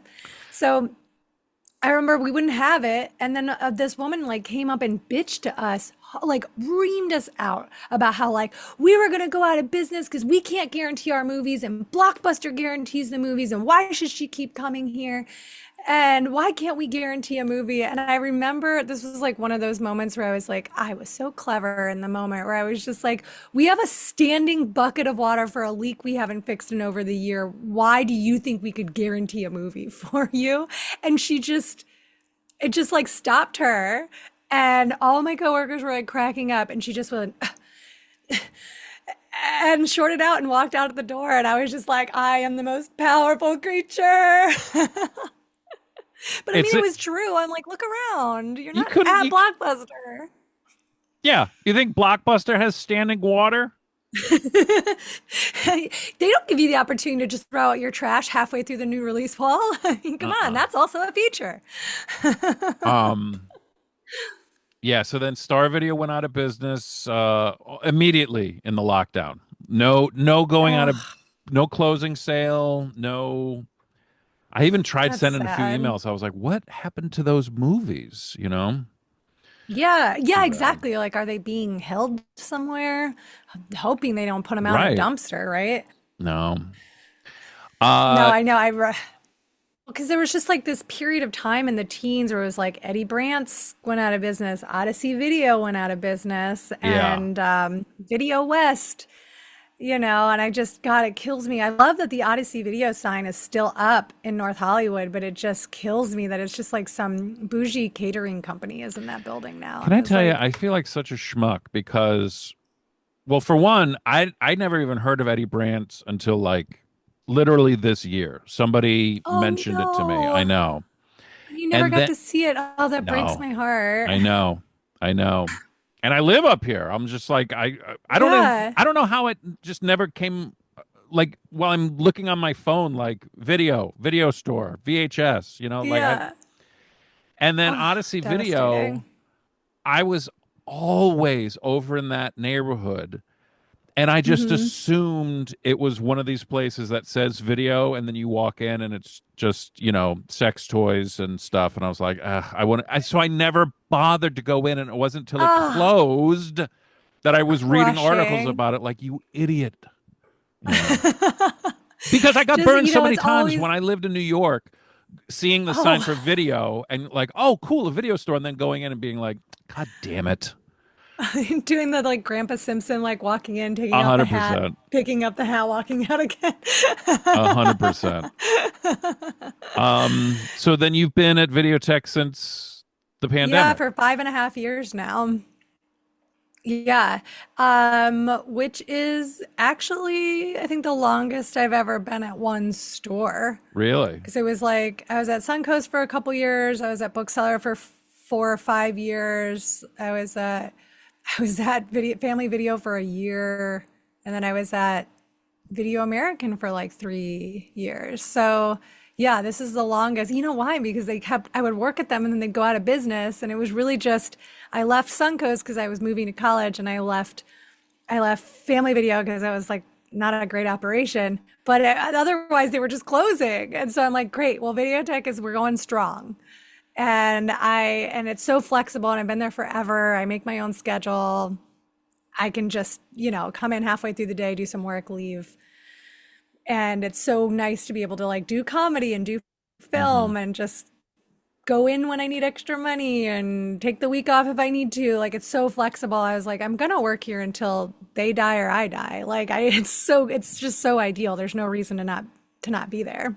Now it sounds like, correct me if I'm wrong, is this, maybe it's also just the era that we're living in now. Is this the first kind of, I don't know, I can't think of a better word than this. Is this the first like cool video store you've worked at? You know what I mean? Like kind of a Yeah, I destination, know what a you mean. boutique, you know? You know, it's very similar to Video American, Okay. and I would say like those two are very similar. And Bookseller to a point, really just because every independent video store, so I've worked at three independent stores in like two chains. And of course been going to independent video stores all over every city I've lived in. Sure. Every independent video store is the same. And there's In just what like way? What does cultural that mean? stuff that I love. Working at them is the same. Everything is handwritten notes. Everything is a computer program that is past the time period that you're working in. Yeah. Um, it's not like it's, and this isn't a denigrating statement, but Videotheque's not like upscale. Like, Hmm. we have handwritten signs, we I think have that's what I would staff want, you know? section. Like, Yeah. yeah, exactly. So like we have stuff you can't get anywhere else. There's only like Right. 20,000 some movies streaming, and we have twice that amount, and we have so much stuff that's not available anywhere else. And then we have stuff that has only been put out on one format. We still have like 50 tapes, maybe closer to 70 of things that have never been released on not even DVD, much less Blu-ray or 4K, Can you and so, name and any of the then, titles off the top of your head? gosh, it's such a I good don't mean to put question. I you on the should be able to spot. do that. No, no, it's you know what it is? So many of them are foreign films because it's like Oh, really hard to get foreign films distributed here. yeah. There's a ton of stuff that just never comes. So we have a whole like Africa section, and there's a lot of African films that we have that haven't gotten released in America on another format. And then we Well, have I like mean, I maybe four or get you five because independent films. well, I'm such a big wrestling fan, and I've gotten into Hmm. El Santo movies. If you've ever seen any Oh, of sure, those, yeah. and Hmm. so many of them, like I got to check with the people. I'm like, are there subtitles? You know, am I going to have any chance of being able to follow? Like, not that it's going to be very complicated what's happening, but Right. you know, But still, you want to be as locked in as you can. yeah, I'd like to be able to recap it in a lively conversation at some point, perhaps. Yeah, yeah, exactly. And not just describe the imagery. Yeah. There was this horror film, and now I'm blanking on the name of it because I actually never watched it, but it might be called Killer Slumber Party that was only on tape until about a year or two ago. No shit. And we had that available for rent. And so people would rent that sometimes. And there's this great documentary called At the Video Store. Have you seen it from 2020? It's a James Yes. Westby documentary. Well, Right. so Video American is also in that documentary. They interview the owners, Barry and Annie Solon, who are just the greatest, most lovely people who are still so supportive of me. And every time I like post about anything video store related or my stand-up show that's at the video store, they will write these long comments on Facebook. They're like, we're so proud of everything that you're doing, and you're still working so hard for the video store culture, and it means so much to us. And it's like, I haven't Yeah. worked for these people in 12 years, and they're just still like my cheerleaders. I love them. I love Video American. But so that store was in that documentary, so I went to see it at the Alamo when James was kind of taking it to cities, and that's actually where I met Mark because he was coming to watch the documentary, and because I hadn't, it'd been years since Video American closed, and I had gotten to see it alive again in this documentary, Yeah. preserving everything that I missed. So I went to the screening by myself. I'm sitting in the back row crying and just feeling so nostalgic and so sad, and it had been so many of the video stores in town had closed. I had never gotten another video store job at this point, and I was just feeling like everything just felt dire, and the culture felt dire, and I was like, and I just missed it so much, and I was so sad. And and this is just a documentary about video stores, so most people are watching it like popcorn and Yeah. nostalgia, and I'm just like thinking about my whole youth, my teens and my 20s, and like my life that had been very dictated by these jobs and my taste. And I don't know, I was just brokenhearted. And then later that day I met Mark, and then, a couple months later, then he hired me. So I had all these feelings that like this sculptor was dead, and it was through watching that movie and having that experience and talking in a lively way to Mark about it after the screening that I ended up getting back into doing video store work. Yeah. Which is really fun. I feel like I could guess what the best part of working at a video store is, but I'm curious, what's the worst part? If there is one. That's a really good question. Yeah. Well, or I even think that just think of it, your least favorite part. Yeah, I think it's a lot like any retail job is you will get difficult customers. Yeah. And, I worked at Dairy Queen in high school also, and I had a very similar feeling, which is that, obviously movies are art and people should be engaging with art on a regular basis, and films aren't frivolous, but they are also entertainment. You should be having a good time. And most people, you're going to the video store for a break. It's not serious. It's not even like grocery shopping, So when people would come to the video store or they go to Dairy Queen and they're pissy, I'm like, you're getting ice cream. You're getting a movie. Why are you being mean to me? People, you're doing a fun thing. This is not serious. It's serious in a cultural way for me, but it's not serious for you, the renter. Why are you nickel and diming me? I had a woman last week for days. I think we're still dealing with this issue. I just haven't been in yet this week, but like a woman who's pissy because we also do special orders. And so this is a lot of time for older people who don't shop online. They will order stuff through us specifically. Sure. So she wanted 2 DVDs. She wanted The Darkest Hour, the Winston Churchill movie, and then she wanted LA Confidential. Okay. So we ordered both of those movies for her. The Darkest Hour was new. It was $15 new on DVD. And LA Confidential was used because LA Confidential is actually on DVD out of print. So really, yeah, you can only get a brand new DVD for LA Confidential from the UK. So that would be more expensive, and you have to like kind of work to get one that's all region. So the used DVD copy for LA Confidential was $18. And this woman has called us every day. She threw a fit in the store. She called us every single day. And she is so pissed that she is paying. She didn't want a used copy. I'm like, you're going to open it and watch it. Like, it's like new. We don't give people shitty stuff. Sure. Like, we watch it in the store. We're like, this is good. She doesn't want a used copy. And furthermore, why is the used copy more expensive than the new copy? And I'm just like, oh my God, any person who knows movies at all can tell you the difference between The Darkest Hour and LA Confidential. Like, no one wants The Darkest Hour. And like, history people are the only people who care about that movie. And like movie people who watch everything. And like, yeah, it was fine, but I can't imagine wanting to watch it over and over if you own it to show it to your like 9th grade history class. You don't own it to watch it over and over. I don't know, this woman wanted to own it, whatever, not my business. But to compare that with like one of the most beloved films that's been made, one of the great 1999 films that people write about still, they're just... I mean, people like LA Confidential. No one cares about The Darkest Hour. It is higher in demand. All you boomers love capitalism. That's capitalism. Like, why can't you understand one matters and one doesn't? And everything matters. All art matters. But like, culturally speaking, nobody wants The Darkest Hour. $15. Frankly, probably still too expensive. But like, she couldn't understand the out of print. Because it's like, again, there are just certain people who just think everything is available all the time, and they just don't think stuff can disappear. Sure. And it's like, well, yeah, also people don't make new DVDs anymore in America. I mean, that's almost completely phased out. It's doing the VHS thing now. Right. Like, Blu-ray and 4K is what all releases are right now. So it's also like, I don't know, you can get LA Confidential on Blu-ray, but you refuse to get a new format, even though Blu-ray will also play DVDs. You don't have to lose anything, So I'm in this argument with this woman every single day. Now she won't talk to me anymore, and she wants to talk to the owner. The owner doesn't want to talk to her because she's a pain in the ass. And so, and she's yelling at the young people that work there. And they're all like, oh, I'm getting yelled at, And so I'm just... That part is my least favorite part. Yeah. Because what the fuck is wrong with this woman? Leave us alone. You spent $30 and you got 2 movies. Like, she's got money. She lives in Pasadena. Like, it's fine. So I hate that. That's an insane thing to do with your time. And I don't like when people walk in and go, wow, this is like a Blockbuster. No, no, no.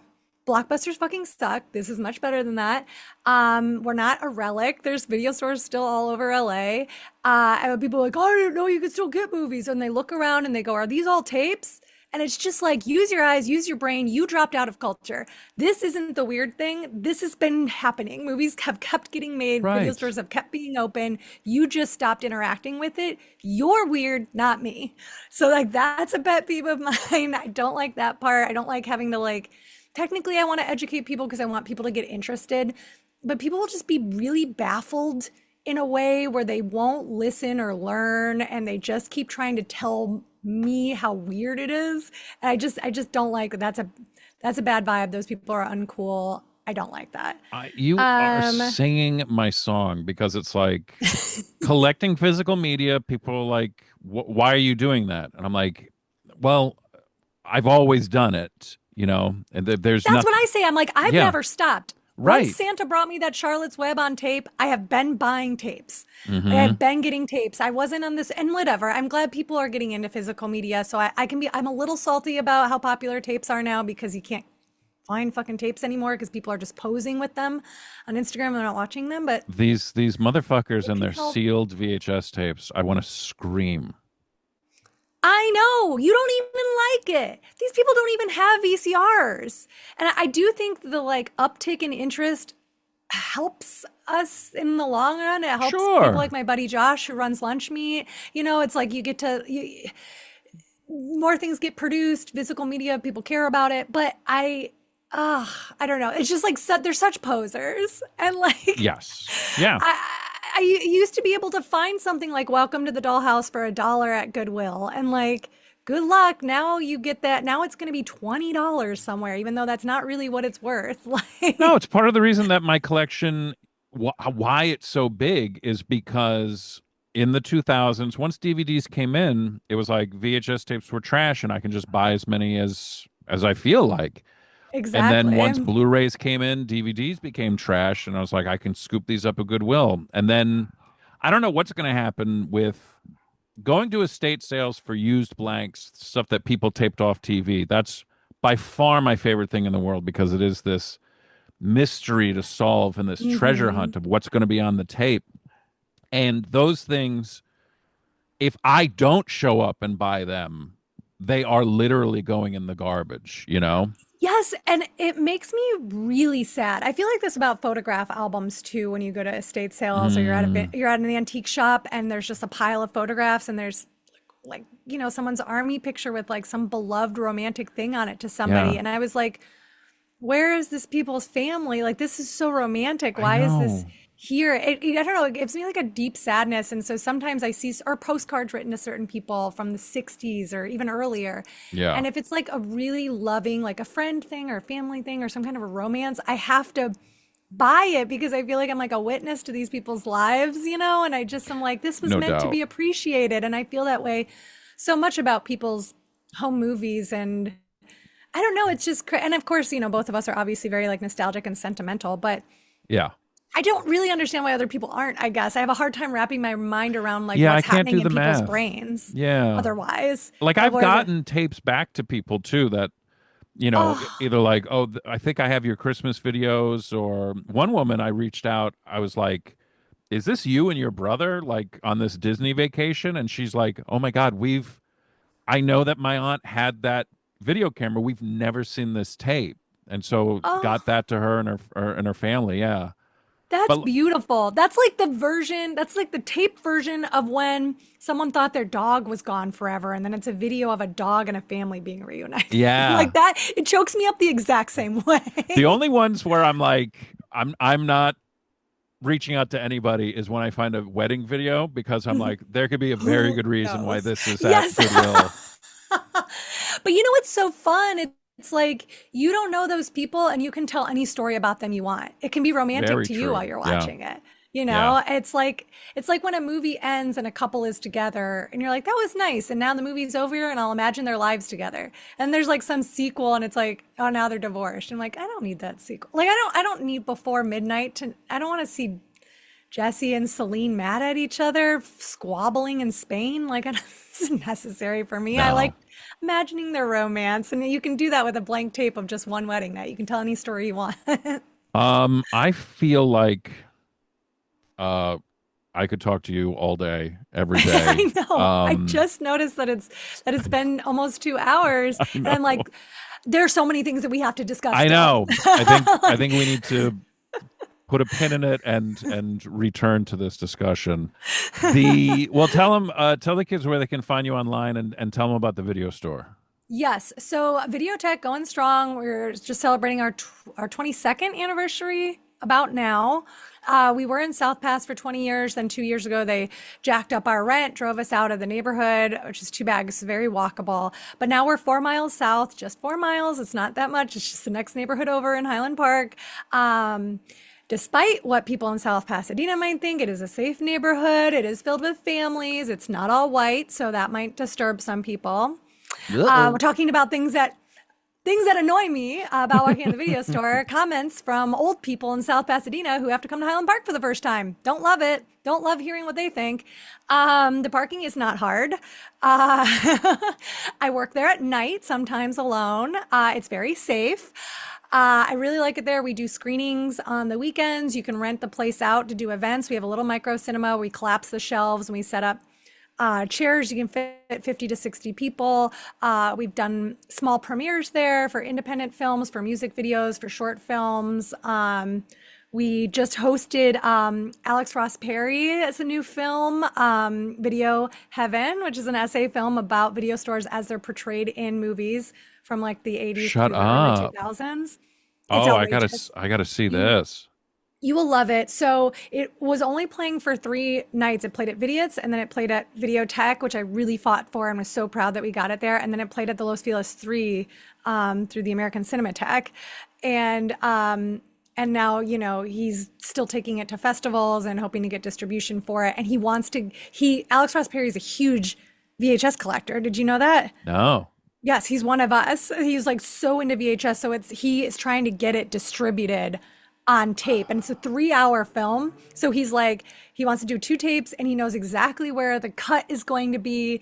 And he's thought all of it. Like it was so fun talking. And I did the moderation with him after the screening. And it was so fun talking to another tape head because when he said he wanted to have it on a 2-tape release, Sure. I was like, do you know where you want the cut to be? And he was like, yes, I do. And I was like, look, the two of us were just like speaking the language, you know?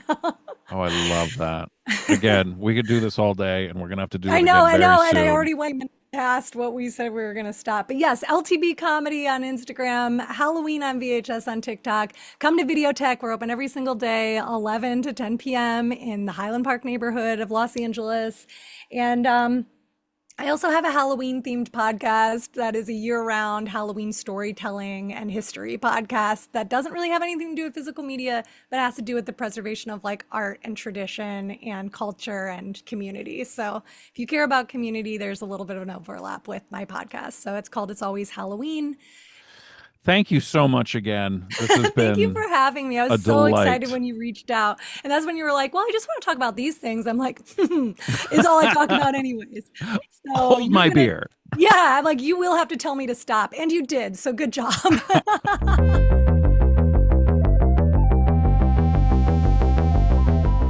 It was the highest selling home video of the early 80s, and it all started with a broken foot.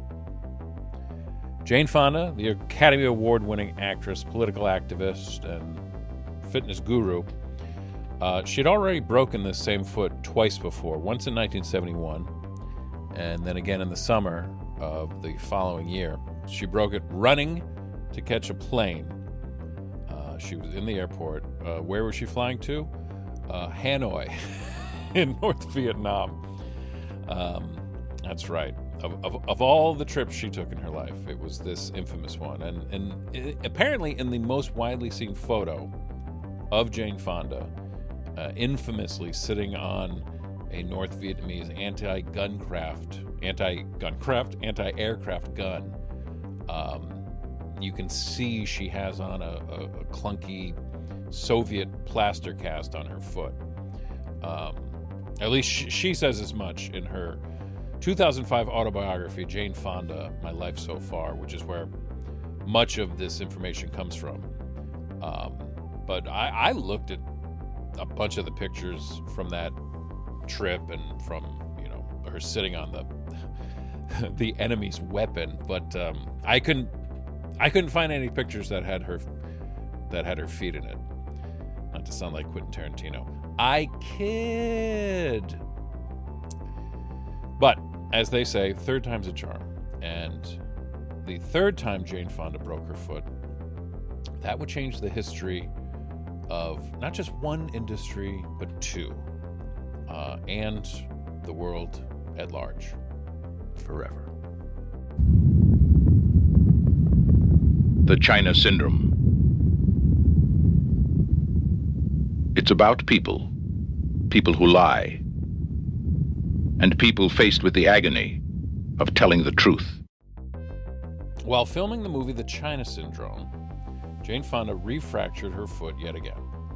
They were apparently able to complete filming and work around the injury, but Fonda was at an impasse. She had been a lifelong ballet dancer, and she felt that was it. That was her favorite form of exercise, and she was like, well, my body can't do this anymore. It just simply cannot handle that kind of stress, certainly not her feet. And it's also probably fair to mention that Jane Fonda also struggled with eating disorders for many years, which she also felt, and she said this in her book, that this led to her frequent bone breaks. So around the time of this happening and not knowing what to do, her stepmother, Shirley Mae Adams, suggested to Jane she should take a class at the Gilda Marx studio in Century City, here in beautiful sunny Los Angeles, with instructor Lenny Kasdan. Now, Lenny Kasdan, this is the woman behind what became known as Jane Fonda's workout. I didn't know any of this. And to take a step back, I also didn't know that this wasn't aerobics.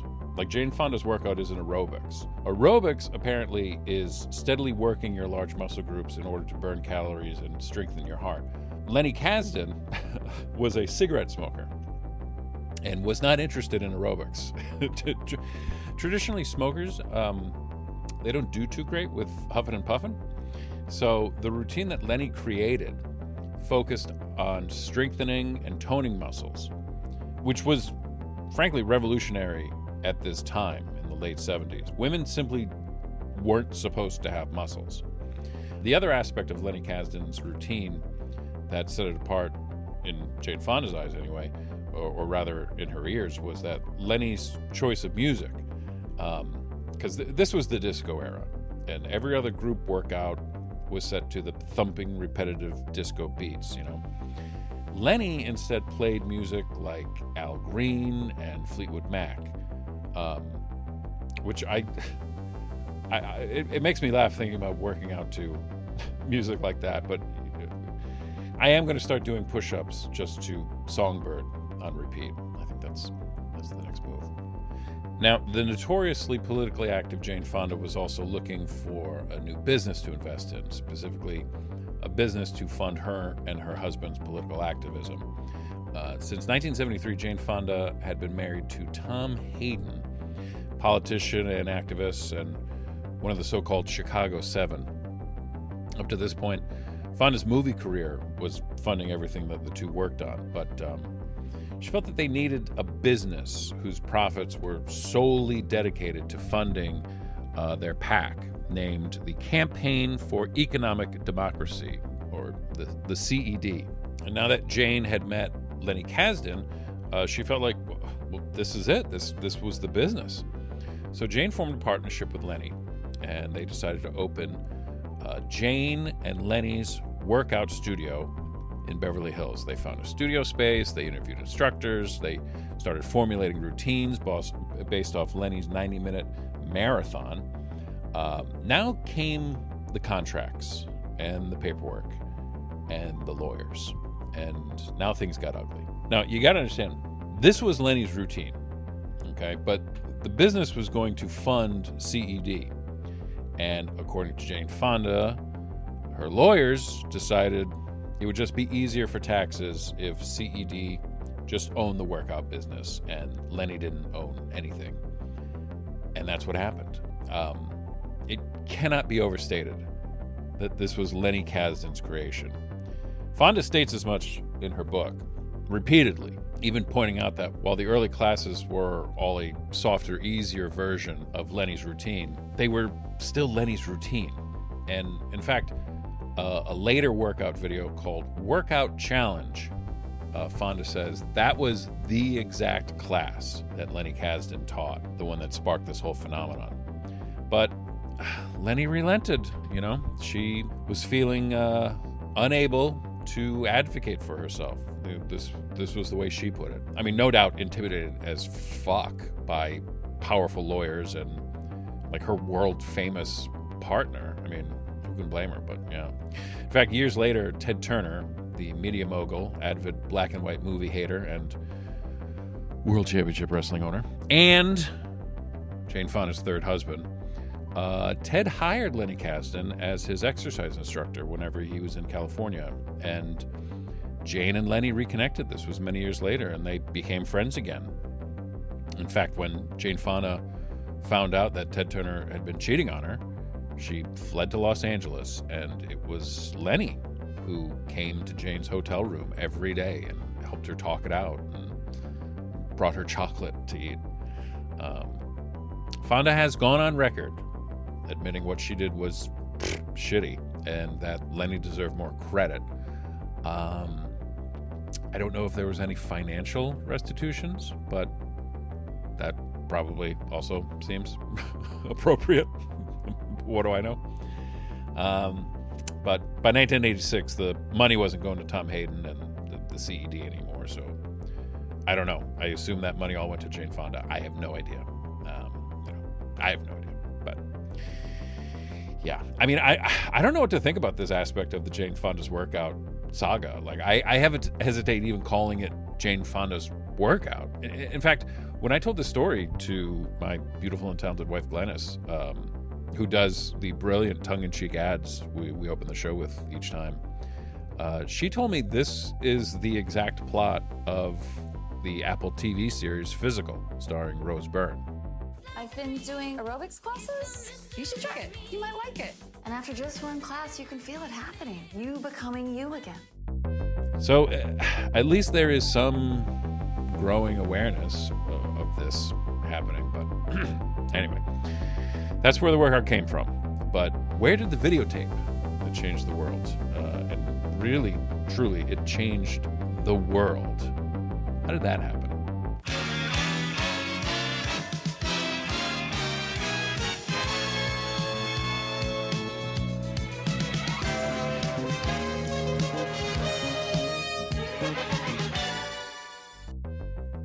Stuart Carl was a surfer turned waterbed salesman turned waterbed magazine publisher. The dude loved water. Hey, I get it. I'm the same way. Personally, I can't live without it, folks.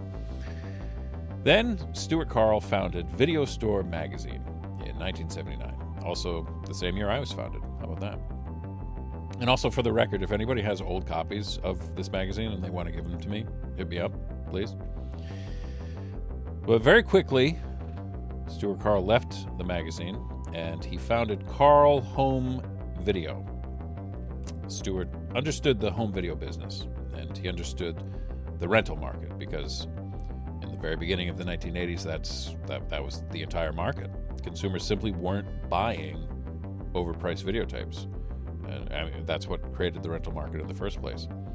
And what he wanted to do with his label was focus on what he called the mid-vid. And I found some reports that was even the original name of his company, but I couldn't confirm that. But the mid-vid was something in between the Hollywood movies and the adult pornos dominating the market. So, like, some early Carl Home Video titles included like Warren Miller ski documentaries and a Marilyn Monroe documentary narrated by John Huston. The world called her Marilyn, as if it knew her well. And perhaps it did. Behind the grotesque sex goddess of the Hollywood glamour factory, the public recognized a more human figure. The game loser, trying to beat the odds. But as the story goes, it was on a trip to New York with his wife, Deborah, that turned Stuart Carl's attention to Jane Fonda's workout. In 1981, Jane Fonda's workout book was published, and it was a smash hit. It spent 24 months on the New York Times bestseller list. 6 months of that was at number 1. It was such a phenomenon that the New York Times changed the way it listed nonfiction books, and it created a whole different advice, how-to category, which in no small way peeved off Jane Fonda. Anyway, the story goes, Stuart Carl and his wife were walking past a bookstore, and in the display window was Jane Fonda inside the case looking out at them. And Debbie remarked that it would be fun to be able to work out at home and not have to go to one of those gyms. Suddenly the idea was cemented. Doing Jane Fonda's workout in your house. Doing Jane Fonda's workout on a videotape. And I like to imagine Stuart Carl reacted much like Doc Brown in Back to the Future.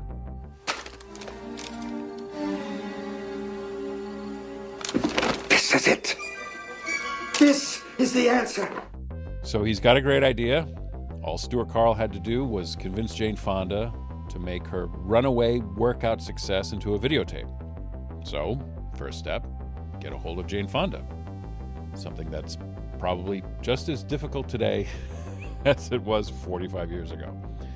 So, Carl got a hold of Tom Hayden. The Mr. Jane Fonda was, at the time, running for California State Assembly. It was 1981, and Stuart Carl called the campaign office. It was no secret Jane Fonda's workout studios, of which there were now 3, and the new book, these were all funding the CED and Mr. Hayden's political campaign. So that was the angle Stuart Carl took. Videotapes were a new thing. They were ready to explode. It was going to be big business, and the money was there for the taking. Tom apparently liked what he heard, and he put Carl in touch with his wife to discuss the potential of making a videotape. So, now all Stuart Carl had to do was explain to Jane Fonda, what's a videotape? She says she honestly didn't know. She, nor anyone she knew, even owned a VCR. So, Jane Fonda passed. That was after the first call. After Stuart Carl called back again, Jane Fonda still wasn't convinced. I mean, after all, she was an Academy Award-winning actress. She can't be seen slumming around some low-rent crap like, what'd you call it? Videotape? Pfft. Bitch, I'm Barbarella. My ass belongs on 35mm and Technicolor. Fuck out of here. But then Carl called a third, a fourth, and a fifth, I don't know how many times. And in the end, it just came down to money. The money was going to go directly into funding the CED. And besides, who cares if a star of Jane Fonda's status stooped to something as pedestrian as a videotape? The way she figured it, no one was going to see it anyway. So, Carl Home Video partnered with RCA to raise somewhere between $50,000 and $100,000 for production costs. Reports that I found vary. RCA was interested in the video disc rights and didn't have a videotape division at the time. And because RCA was focused on their capacitance electronic disc, or CED. There's a lot of CEDs in this story, so try and keep up. Now, let me just note, I'm basing all of this on Jane Fonda's 2005 autobiography. This is the version of events she lays out in that book, in the chapter called The Workout. And there's a few other articles I found in a couple old magazines, mainly the August 31st, 1985 Billboard magazine which has a ton of terrific information from several writers, Jim McCullough chief among them. And in one of his articles, he lays out a timeline where RCA reached out to Carl Home Video to distribute the VHS tapes. Not Carl Home Video making a partnership with RCA. And then I also found another much older looking website, maybe even from 20 years ago, called CED Magic, that has some unsourced information that lays out a different timeline of the events, that Stuart Carl was pursuing Jane Fonda through Tom Hayden, while at the same time RCA was attempting to court Jane Fonda. These were two different people pitching the idea of a videotape to Jane Fonda. And according to, I don't know if this person was from RCA or from Carl Home Video, but it's someone claiming to have worked on this project. When RCA reached out to Jane Fonda, Fonda told them that she had given right of first refusal for a videotape to Simon & Schuster, who published her workout book. So that meant the first place that was going to be looking at the potential of a Jane Fonda's workout videotape would be Paramount Home Video. So unlike in her book, suddenly Jane Fonda knows what a videotape is? I don't know. I mean, my opinion, I feel like a major Hollywood star of that era would know exactly what was happening in her industry. There was a lot of talk about home recording. There was even more talk about what the legality of it all was. There was a big problem with bootlegs. I mean, we'll get to all this at a different time, but I don't know.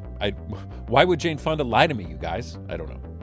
Anyway, well, as we are all aware, Paramount did not make a Jane Fonda workout video. So either none of this happened this way, or some idiot who probably never stopped kicking himself in the head for the remainder of his stupid, miserable life passed on the video rights to Jane Fonda's workout.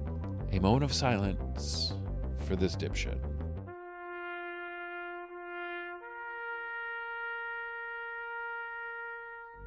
So in this version of the story, Paramount passes, and Jane Fonda calls RCA back and says, all right, you got a deal. And the Billboard articles, they seem to confirm this timeline of events. They say that RCA brought in Carl Home Video once Jane Fonda was on board to distribute the videotape. They were going to share in the tape revenue. RCA would retain the TV rights and the video disc rights. Because keep in mind, these companies still weren't sure, is video disc going to be the future or is videotape going to be the future?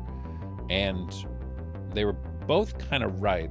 The formats were a little different, and the timeline was obviously off on video disc. So was the size. I mean, some people like to say, oh, laser discs, it looks like a huge CD. And I go, no.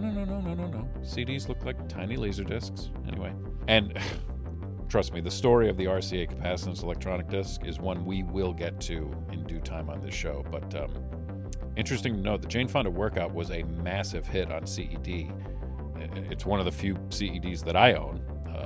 They released it in 1982. By 1985, they had sold 80,000 CEDs of it, 20,000 alone, after RCA had already announced they were discontinuing the CED player. And apparently, the only CED that sold more copies of it were Star Wars. So, the deals were set. Time to make a videotape. So Jane brought in Sid Galanti. I think I'm saying that right. Galanti? I don't know. Who, he wasn't a movie director. He'd been a media consultant for one of Tom Hayden's campaigns. He had experience making political ads. The federal government plans to transport radioactive wastes from around the country to a site near Carlsbad, New Mexico. They say it's just a little pilot project, but we know it's a massive atomic dump. Right Citizens for Alternatives to Radioactive Dumping. But he'd never made a workout video before, probably because no one had made a workout video before. Apparently there was like one or two small, I couldn't find much information about them other than they probably existed, but obviously these were not massive hits. So it was up to them to figure out, how do you make a workout video? Well, first of all, where are we going to shoot it? Sid thought it would be good to shoot it outdoors. It might be nice. Jane figured, why don't we just use one of my workout gyms? And she's got 3. They quickly realized the mirrored walls in the studios at the Jane Fonda workout gyms, that would make shooting impossible. With the lights, with the cameras, it wouldn't work. So they built one on a soundstage. At first, Jane and Sid weren't sure if they needed to write a story. Did she need to play a character? Both of which they decided against. And Jane was just going to play herself and just teach a class like she would, at one of her studios. Apparently, this made her feel nervous. Hey, it makes sense. She's an actor. She acts. And apparently, this took some convincing on Galante's part. She was just going to teach the class like she would normally, except everything had to be backwards. Normally, for one thing, in her gym, there were mirrors that the class would be looking themselves at, or at least the teacher would be facing the class. But for this shoot, everybody was going to be behind Jane. There's a classroom of other dancers and instructors who are following, the workout along with her. But also, Jane's not talking to any of them. She's addressing the camera. She's talking to us, the audience at home. So when she's giving us instructions, she has to do it backwards in her head, meaning every time she wants us to go left, she has to go right. It's like a mirror image. The next problem was going to be the sound. We needed to hear Jane instruct us, obviously, but she also needed to move freely and do the workout. So we got a micer. What kind of microphone are we going to use? Because we need one that's going to allow all of those things to happen. Can't clip a lavalier mic on her because in those days they were way too big. The headset microphones, the Madonna mic that we see on all the workout instructors now, those didn't exist the way that they do now. So they needed to use large overhead boom mics.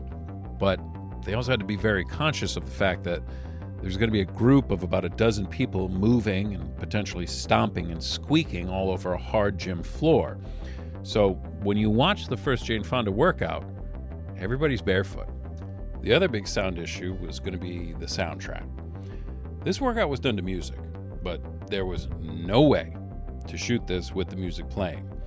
So they had to play a beat in order for Jane and the class to keep time, but it also had to be a low enough frequency that it wouldn't pick up on the recording once they put in the rest of the music. It took them 3 days to shoot this video, and each take was apparently a full 25-minute routine. So after each section, they would go back, watch it through. If there was a mistake or if Jane just didn't like something, they would start it all over again. The whole routine. That sounds so fun.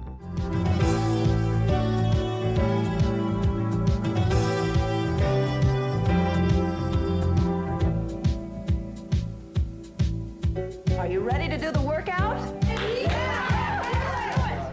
On April 24th, 1982, Workout, starring Jane Fonda, hit the shelves. Once it was a hit, it was renamed Jane Fonda's Workout, but you can still find copies where, at least on the box, I don't know, I've never found one that was the original 1982 issue, if the graphics inside said Workout starring Jane Fonda. The only ones I've seen say Jane Fonda's Workout, but that's what it was called. Workout, starring Jane Fonda. In the first month, they sold 3,000 copies, and it never stopped selling. It almost immediately changed the home video industry and the exercise industry. And you know what? Throw fashion in there too. I mean, the leg warmers and the headbands and the leotards, that was already a thing. There was already a look prior to the Jane Fonda Workout, but the Jane Fonda Workout sealed the deal. Now, how many copies did it sell? I have seen the number 17 million thrown around a lot. Some people say the first video, just the OG Jane Fonda's Workout, sold 17 million copies.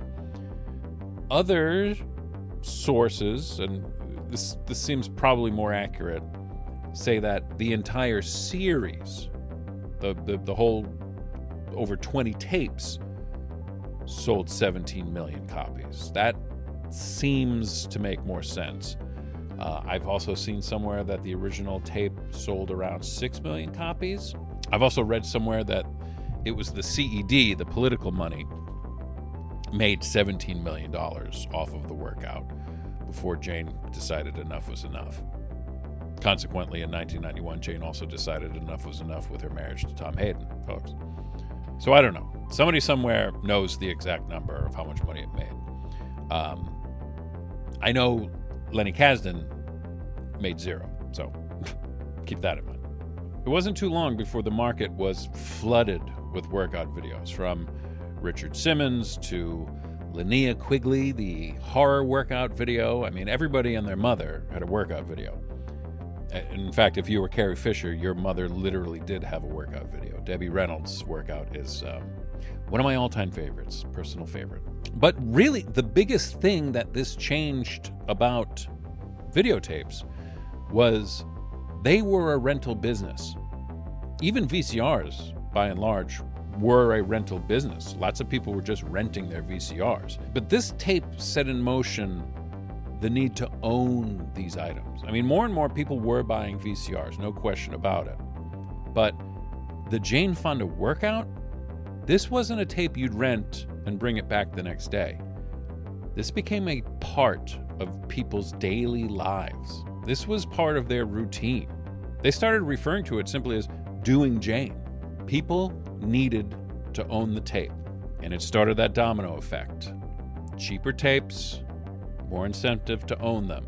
But they had completely figured out the sell-through market. Because a movie, you watch it, you're done, you liked it or you didn't. This was something you had to have. Eventually, Jane Fonda hung up her leg warmers in 1995. She returned briefly in 2010 for an age-appropriate workout video called Prime Time. Jane Fonda, she just turned 88 this past December, and she still remains politically active. She still remains artistically active. And who knows, maybe in 2 years, when she's 90 years old, she'll make one last workout video, this time streaming on God knows what platform. I mean, she did an ad for some like MetaQuest virtual reality headset last year. Did you see that? I'm just like, oh God, what are we doing? But here in the video garage, if you listen closely, you can hear the wind whisper, "Feel the burn."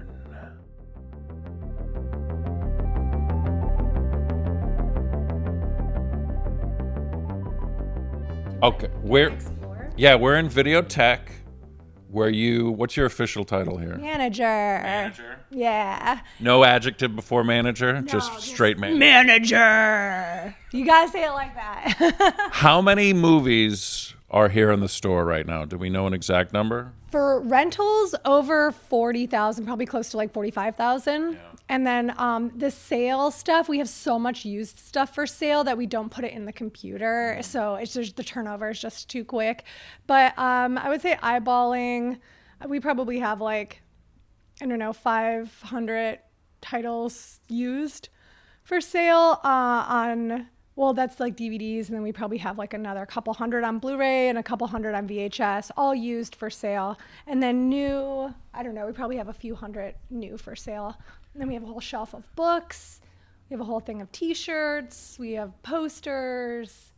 Do you use modern computer programs, or is it like an old DOS thing? It's somewhere in the middle. Yeah, really? Yeah. It's from 2001, 2002. Uh-huh. So it's like, it's not DOS because my last two Family Video had its own family video program, but the last two independent stores I worked at did have like a black screen, orange font, but this is like a full color screen. It's on like a tower, a real PC tower, but we can't replace the computer because of that, right? Yeah. But so the system is newer than any of the other video store systems I've used, but it's still not new the way that today's people would think new is, but it's in full color. It's just not it's not intuitive.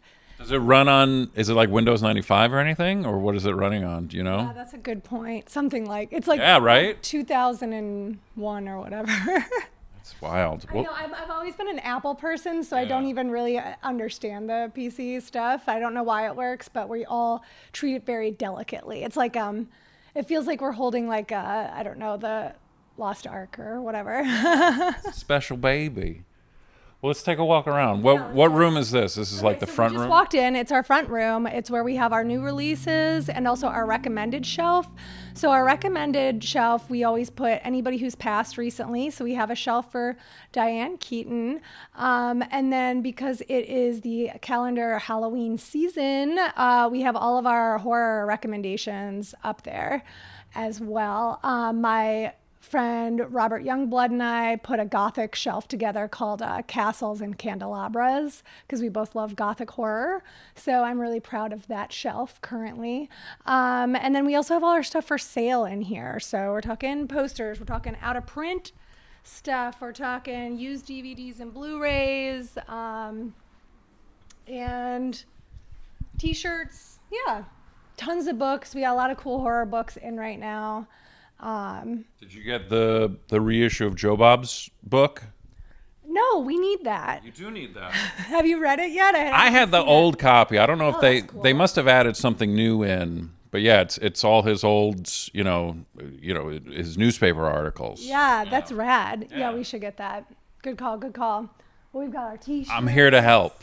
Yeah, that's exactly. And then we go into the main room, and this is where all of our rentals are. So here's our like 45,000 rentals. So here's the thing that drives me crazy is that I know that not everybody is living the life that you and I are surrounded by our physical media. But the way people have sort of dropped off realizing that physical media has continued and they think that streaming. So every time I say that I run a video store, they're like, oh, wow, all tapes? I'm like, how would that work? What business? I mean, obviously Whammy is doing great, but they don't rent tapes; they sell them, and they're a event and cinema space as well. I'm like, no, we have all the modern stuff, Blu-rays, 4Ks. Do you know how many people don't even know about 4K? It's insane. Do you have how many tapes do you have? Do you have any tapes for rent? Some tapes. We probably have about 50 because there are several films that have never been released on any other format, and so we're trying to preserve that. Same with DVDs. Like we don't always replace some things. You know, if the DVD has something interesting on it that the Blu-ray doesn't, we will keep them and rent them together. But if they're essentially the same, we'll sell off the DVD when we get like the next upgrade replacement. Are there any laser discs? Not for rent. Sometimes we get them donated and we sell them. Yeah, but nobody ever is requesting a laser disc. But yeah, we have everything. So everything here is niched down. So we have a really big international section, and I talk about international film a lot, even though it's not an area of expertise for me. But it is one of the reasons it's so important to have video stores and libraries and archives, because this is the stuff that is not as easily found streaming. Like, yes, if you have Criterion or Arrow or Mubi, but most foreign film is not something that a giant corporation is going to make a lot of money off of. So they're not going to pay the money to license it because they're like, well, I don't know who's going to watch, whatever. I'm not, again, as I said, I'm not great at foreign film titles. I couldn't even think of one. Then we're not going to watch Cleo, 5 to 7. I don't think Netflix is ever going to have any Varda. Netflix isn't going to have Faces Places from Agnes Varda. Which is a shame because that's an incredible documentary. Have you watched this one? A really good documentary. She travels around France with this amazing mural artist. He does wheat paste. He does these giant print offs of people's faces and wheat pastes them across the side of buildings. It's beautiful. And they meet people who run local businesses, and they're like, oh, the whole thing is hey, people in the community who are a big deal should be treated with celebrity, not just actual celebrities. So they turn people in these different towns into these larger than life artistic figures with these big wheat paste pictures of them. Wow. It's actually very life affirming. It is a movie that if I'm well, art is dead and no one cares about anybody, I'll put it on and I'm like, no, it's not. It lives through all of us. I see that it has a recommended viewing thumbs up sticker on it. That might be from me. Yeah. I was on an episode of Screen Drafts years ago, drafting all of Agnes Varda's films, and I went through and rewatched everything. And then for like months, I was like an insane person about it, where anybody asked me about anything, and I'm like, the only movies you should watch are Varda films, because that's all I watched for a month. That's great. I'm looking at some of these new releases too. These are like the type of movies that I get so excited about when they send me copies of, like The Cat. Did you watch this? No, I haven't been able to watch it yet because we got it like 2 months ago and it hasn't been in the store since. Like, people are renting it like crazy. It's crazy. The Cat, and then I think we talked on TikTok about how his Motorbike Her Island. Yes. These two films are like going off. You know what else people are nuts about right now that we can't keep in the store is Night of the Juggler. Night of the Juggler, I don't know. No way, really? No, oh my where's God. that? It's like taking over everybody's life right now. I was also going to recommend the School in the Crosshairs. Ooh, I don't know that one. That's the guy that did House. Oh, wow, really? Yeah. Oh, cool. So that just Kino, I think, just released that. Yeah. And it just never had I don't think there was a DVD of it ever. And I'm not sure who talked about it where, but it created this uproar where people came in nonstop for days. Really? And it was back ordered. So when it was released, people came in to rent it, but we didn't have it because there was such a rush on it from Kino. I don't have this, but I swear to God, I recognize the way James Brolin looks in this. I know. That I'm like, I feel like I might have this on a tape somewhere. Yeah. But he also looks very similar as he does in the Amityville. Like, yeah. wait. Is this the one that starts? Did you watch this? I haven't been able to watch it yet. This is actually the first time I've seen it on our shelf. Like, we've had it for like a month, but we have 2 copies of it. It's one of the. Usually we don't have to order more than one reissue title. We had to order 2 because they were so popular. So yeah, I'm not 100% sure what the details of the story are. Maybe this is not it. I think I'm thinking of something else, because there's some movie where I think it's him and a woman, and they're in the city, but then they go out into the country, and I forget why. Maybe I don't know if it's this. That's interesting. I love that I stumped you. Oh, you stumped me. Wait, so tell me about, because I love Houseu. That's such a great, I recommend that movie to people a lot. Oh, this is one where it's It's checked out. It's like this. Where's the main girl? I think the sticker's on the main girl's face. Okay. But she has kind of, I mean, without giving away too much, it's like, oh, she might have, some sort of telekinetic abilities. And then who are these strange people that are coming to town and who are in the school as well? And there's this new girl in school. Why does she know everybody's name already? And it's very... Those are my favorite. That there's like a folk horror element. Yeah. Like, those are my favorite type of horror. Like, somebody knows something. Yeah, and people are acting off. And it's, what's his name? Obayashi, the director? Yeah. Yeah, he's interesting because, like, he did Houseu. He made it, like, with his 12 or 13-year-old daughter. Because he, like, had this idea from... Have you seen the... Oh, my gosh, it's a really complicated title. I feel like it's, like, The Silver Witch and the Snake Girl and the Silver Witch.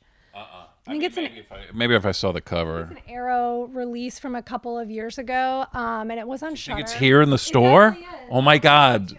We're going to the section. It's where I recommend it to people. Okay, let me... We are now in the international section. Yeah, we're in Japan, and then we have our cult Japan section, and we have our erotic and our like pink films, so I feel like a lot of people rent from this area a lot because this stuff is like a lot harder to find. Mm-hmm. And then we have our Korean stuff next door. You know what? I just realized I think we moved Japanese horror to our actual horror section. Some J-horror. Yeah, we did. We have queer horror, and here's our Japanese horror. And let's see. I wonder if it's checked out. It should be right here. What's it called again? Oh, we were trying to figure Snake Girl out. and the Silver Witch, or the Silver Witch and Snake Girl. It's a beautiful release. And the guy who did Hausu was inspired by it and because it's very it's surrealist and absurdist, and he wanted to make something like that, and he like talked to his daughter, his like teen daughter, about it, and she came up with the idea for like the plot of House. Is there like what is there? What's the layout? Is there a reason behind the layout of the store? No. I mean, there's no. Not really, because we had to just go with like, what do we need the most room for, right? So it's like international is definitely all together, and that sort of has sort of a alphabetical by country, but Because then we turn around and now we're in the comedy section. yeah. So we've got classic comedy, and then we go, everything is by years and directors. So we start with like mid-century comedy, and then we go down here. We have it like niched out. We have like Albert Brooks and Nancy Meyers. Then we have rom-coms, and then we get into like the 90s and the 2000s, and then we have like the Farrelly brothers and Steve Carell. Do you find like, because this is basically genre, actor, director. This is kind of the way I keep my collection, right? Oh, really? That's cool. Definitely. I can't. I get too overwhelmed by that. I have to just Really? do alphabetical, because I have to just know how to find it quickly. There's so many things that feel like they cross over genres. Well, that was going to be my question. Like something like, do you have like a Nicolas Cage section?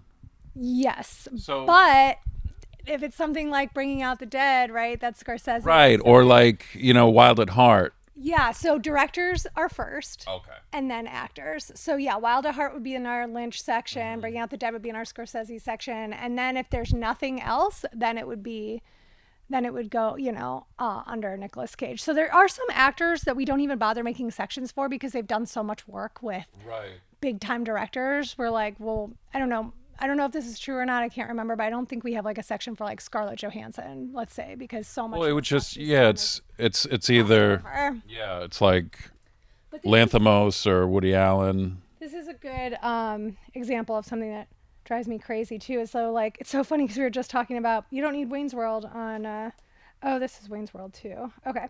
That's how funny that Wayne's World 2 also has a 4K. Okay, so this one wasn't made by, this was made by somebody else. Okay, so I grabbed it because I thought this was the first Wayne's World, and we have a whole section for Penelope Spheris. So she's in our indie director section. So what happens then, a lot of times people will put Wayne's World under Mike Myers here in comedy, but it doesn't go with Mike Myers, it goes with Penelope Spheris. But Wayne's World 2, directed by sort of a nobody, so it does live with Mike Myers. So that drives me a little nuts because if you want to rent both of them, you have to go to two different sections. That's a riot. And so I couldn't handle that in my own place. I want to see both titles next to each other. That soothes my brain the most. Very satisfying. Yeah. There are instances, not a lot, but there are instances where if I get an extra copy of something. You put it in both sections? Yeah. Yeah, that makes sense. I would do that too. It's like I just got a 4K from Scream Factory of They Live. Oh, nice. Yeah. Because normally that would be in the wrestling section, but now I'm like, now I can keep it with some John Carpenter movies. Right. Oh, wow. Is there anything interesting on that 4K? I haven't checked it out. I haven't unwrapped it yet. I don't know. Neat. Well, okay, so like in the comedy section here, we have the Farrelly brothers who've mostly done comedies, but then also the Green Stinker, Book, Green Book, which is also faced out here, which I'm like, why did someone face that out? It's not like Oscar winning. not the one that matters. I think we'll put Kingpin. I think Kingpin's their best movie. Absolutely. Well, you know what I do love? There's Something About Mary. But again, a 4K of Kingpin is so funny to me. You know what's so funny? I have that 4K, yeah. It's a great looking transfer. Yeah. This double feature with Dirty Rotten Scoundrels and Kingpin. That double feature shit drives me crazy because I think this might be in my Steve Martin section. yeah, this probably would be Steve Martin unless who directed it. Frank Oz. I don't think we have a section for Frank Oz. So yeah, we do have a Steve Martin section, and that is where it should live. But because it's a double with Kingpin and directors always trump, it's there. So it will confuse people. It's the same thing. Look, Stuck on You and Say It Isn't So.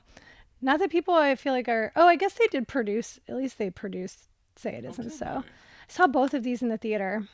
I literally just, last night I was going through my box of movie ticket stubs. Did you save that kind of thing? I have a few here and there, yeah.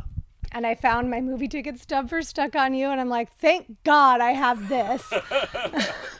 Proof. I was there. Yeah, in case anybody is trying to talk about who was the original Stuck on You fan. The rumor always was is that they wanted it to be Woody Allen and Jim Carrey. Really? Can you imagine? No. Just like the age. Oh, that is so weird. Yuck. It makes you curious, though, doesn't it? Yeah, it does. Yeah. I feel like my brain won't be able to like focus on anything else for the rest of the day now. So then what else? What's over here? Okay, well, this way. So this is all of our horror. So when we moved, I took this section over, and I'm very proud of it. So we start with like horror in the 20s through the 40s, and then we see all of we've got Todd Browning and the Cheneys and Lugosi, and go down here into the 50s and 60s. I just watched that Mark of the Vampire. They is that a reissue, or did they just put that out? This is. Have you had that? I have not seen this one. I think you know what, there's a different cover. They just reissued it, unless there's a flip cover. Yeah, no, this is old. Yeah, this is not the reissue. Todd Browning and Bela Lugosi in a different vampire movie, if you can believe it, kids. Yeah, this one's from 2022. Okay. I didn't know they put a new one out. They just put out a new one, yeah. Oh. Warner Archive, once in a while, they'll reissue random stuff. Like they just put out a Blu-ray of Being There. Oh. And when I was mentioning it on my channel, a lot of people were like, "So Warner wants us to just forget Criterion, put one out?" Maybe it'll be cheaper. I don't know. Might be. I don't know I think they're hoping maybe collectors will try to get everything. Sure. I mean, the one thing that was new on it that seemed to me that maybe wasn't necessarily on the Criterion collection was they had an interview with who's the old man in Being There? The famous actor.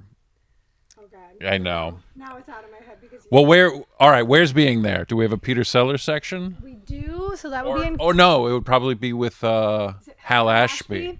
Great, let's go to our director's section. That'd be wonderful. Yeah. So we're going this way. There's international again. Okay, now we're in directors. So we have American directors on this side, and then we have American independent on this side. So there are some people that you would still know in the independent section, like Sean Baker and Ari Aster. But then there's a lot of people that I think a lot of people aren't familiar with. Hal Hartley, even though he kind of kicked off the American independent movement. Did you see his new movie? Is it out? I remember when he was crowdfunding it, but I didn't know it was released. Dude, I donated to the crowdfund just to get but I was like, whatever I have to do to get a Blu-ray. Oh, smart. I think I sent like $20 because I wasn't I didn't have the extra cash. There have been some screenings. I bet you guys could get your hands on a copy to screen it. Oh, absolutely. I would love to get him here. Wouldn't that be amazing? Oh my fucking God, right? Yeah. He responds to emails. I've had friends email him before and he'll respond directly. His movies are tremendous. Oh, like incredible. Simple Man is in my top 3 probably. Yeah, I would say that about Trust. I really love Trust. Well, and I'm a big Adrienne Shelley is a big North Star for me. Yeah. She made me feel like I could be a filmmaker because even though I took film classes in college, it was very much like it was the early 2000s, so everything was very still focused on like Tarantino, and it was like there were women, but everybody wanted to make those types of films, and I'm like, oh, I guess that's what you have to be a Tarantino or a Spielberg or a Scorsese. Yeah. And I knew about independent films, but I didn't know many women that made independent films. You know, I think I knew Penelope Spheris because I grew up in the punk scene and I loved the decline of the Western civilization documentaries. But I I couldn't see myself in any filmmaking stuff until I discovered Hal Hartley and Adrian Shelley's stuff. Oh, here's a VHS. Sugartown Go. from Allison Anders. Allison Anders is a great example of a really impactful filmmaker that a lot of people don't know. So I like with the American Independent having some larger names, because then people are like, well, Ari Aster, is he really independent anymore? And I'm like, well, he is. I mean, A24 is still considered independent. Sure. But it's good because if you come over here to look for Ari Aster, a name that most people know, and then you see Allison Anders, this is how you get to learn about film. And this is why being in the video store is so much different and so much more beneficial than just doing everything on streaming, because then you're underneath Allison Anders. Oh, it's Charles Burnett, Killer of Sheep. You know, like a lot of people don't know Charles Burnett, and he's an incredible Black filmmaker. This would always be my example, like with Netflix, right? Yes. Because they would always say, because I'm like, I go into, like, and this was before anything came out. I really didn't enjoy watching Kevin Spacey. I don't like bullies and like politics, like watching it. I'm interested in reading about real politics. Yeah. Oh, so you weren't watching House of Cards. Right. This is what I'm getting at. And I think it can be well done if you're a Woody Allen or a Mel Brooks, but like breaking the fourth wall and talking to the camera, yeah, I can't. I almost hate it entirely unless it's like a straight comedy. Like obviously it's so fun in like Ferris Bueller. Right. Like in Trading Places when like Eddie Murphy just glances at the camera real quick. It's fucking brilliant. But he's an amazing comedian. That's the thing.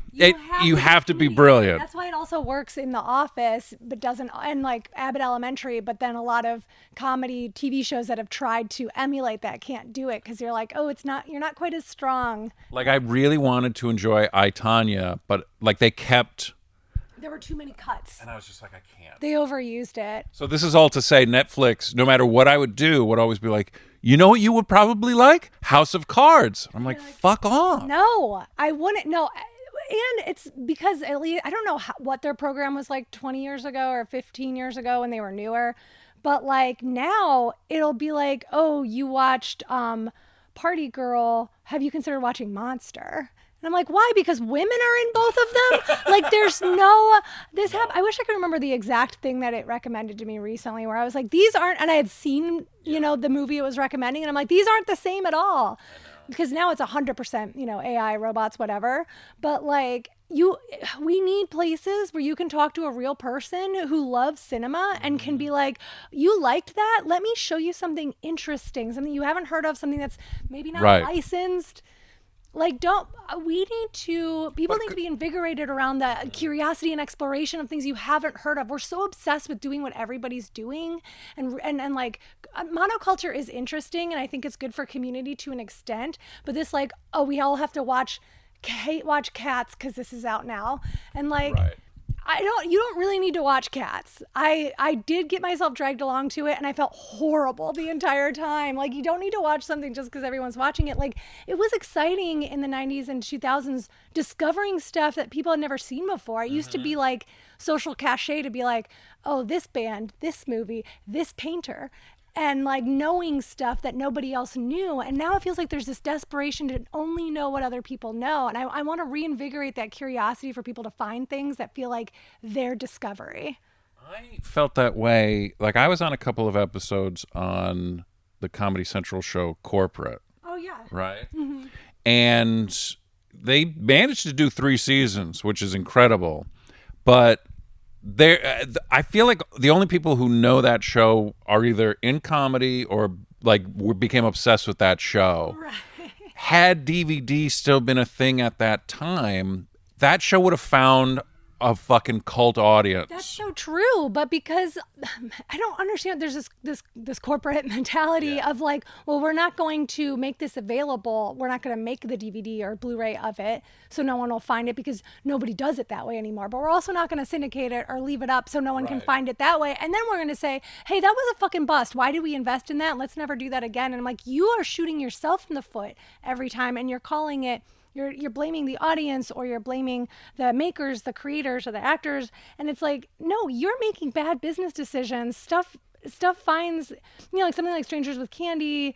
I'm trying to think of like. I mean, Family Guy. Family Guy. How many times did that get canceled and then DVD saved it? Yes, exactly. And people are then looking for stuff like what's the next Family Guy or whatever. And it's like, well, you are comparing it to something that you're not willing to do what businesses were willing to do to make it popular before. You want it to just hit, and everyone's like, oh, nobody has any attention span anymore, like young people don't want to. That's bullshit, because I am here not every day, but I'm here all the time for the last 6 years, and teenagers are coming in here, kids are coming in here with their parents, and it's not like everybody who's coming in here are just like white upper class, like elitist arts people. Like, we have people from every cultural background and income level that come in here to get movies, and kids are interested in film. Kids and young people and, Alpha and Zoomers, they have the patience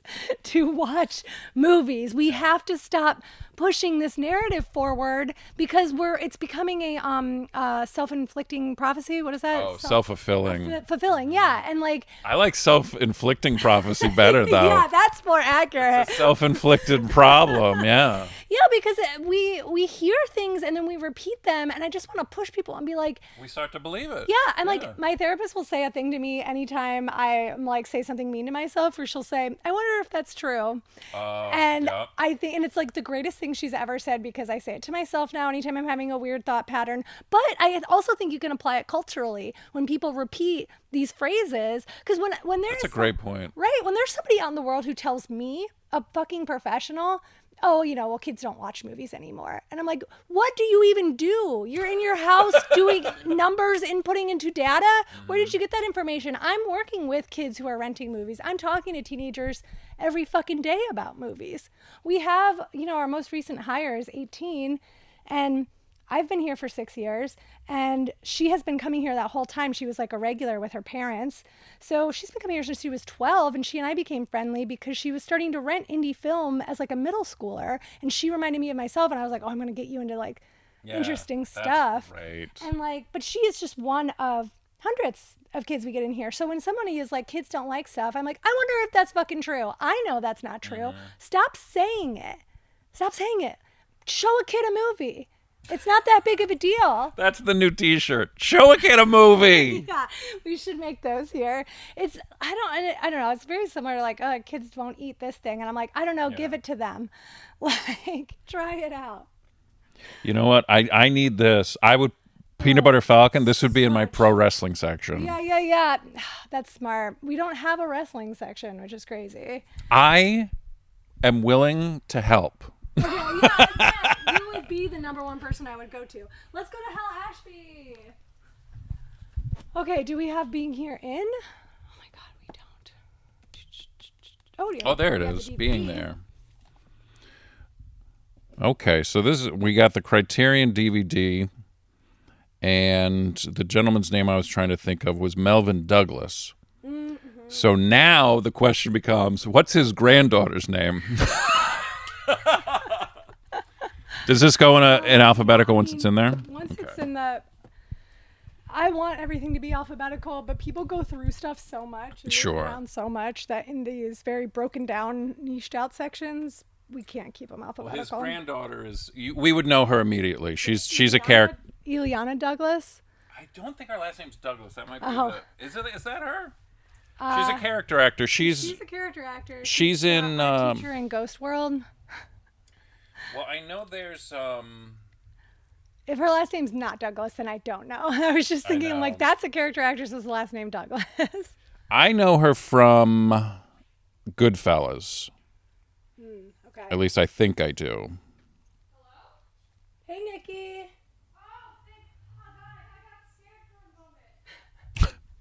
It is Ileana Douglas.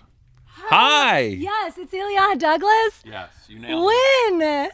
When? When? Who is this person? I'm Matt. This is Matt McCarthy. This is Nikki. How's it going? We're doing a little interview about the store. Oh, I'm so sorry. No. Now you're a so part scared. of it. I was like, did someone break in and turn on the lights and not put the chairs out at the same time? I know. I should have texted you. I'm sorry. No, it's okay. I don't care. I was literally just talking about you. Oh, yeah. We were. We were just talking about how you were my favorite regular customer, and I've known you like all through your teen years, and now you work here, which is cool. Yeah, I do. And you knew me when I was annoying, and now you know me when I'm slightly less annoying. That comes with maturity. Yes. What, are we supposed to be like quiet? Are you guys still filming?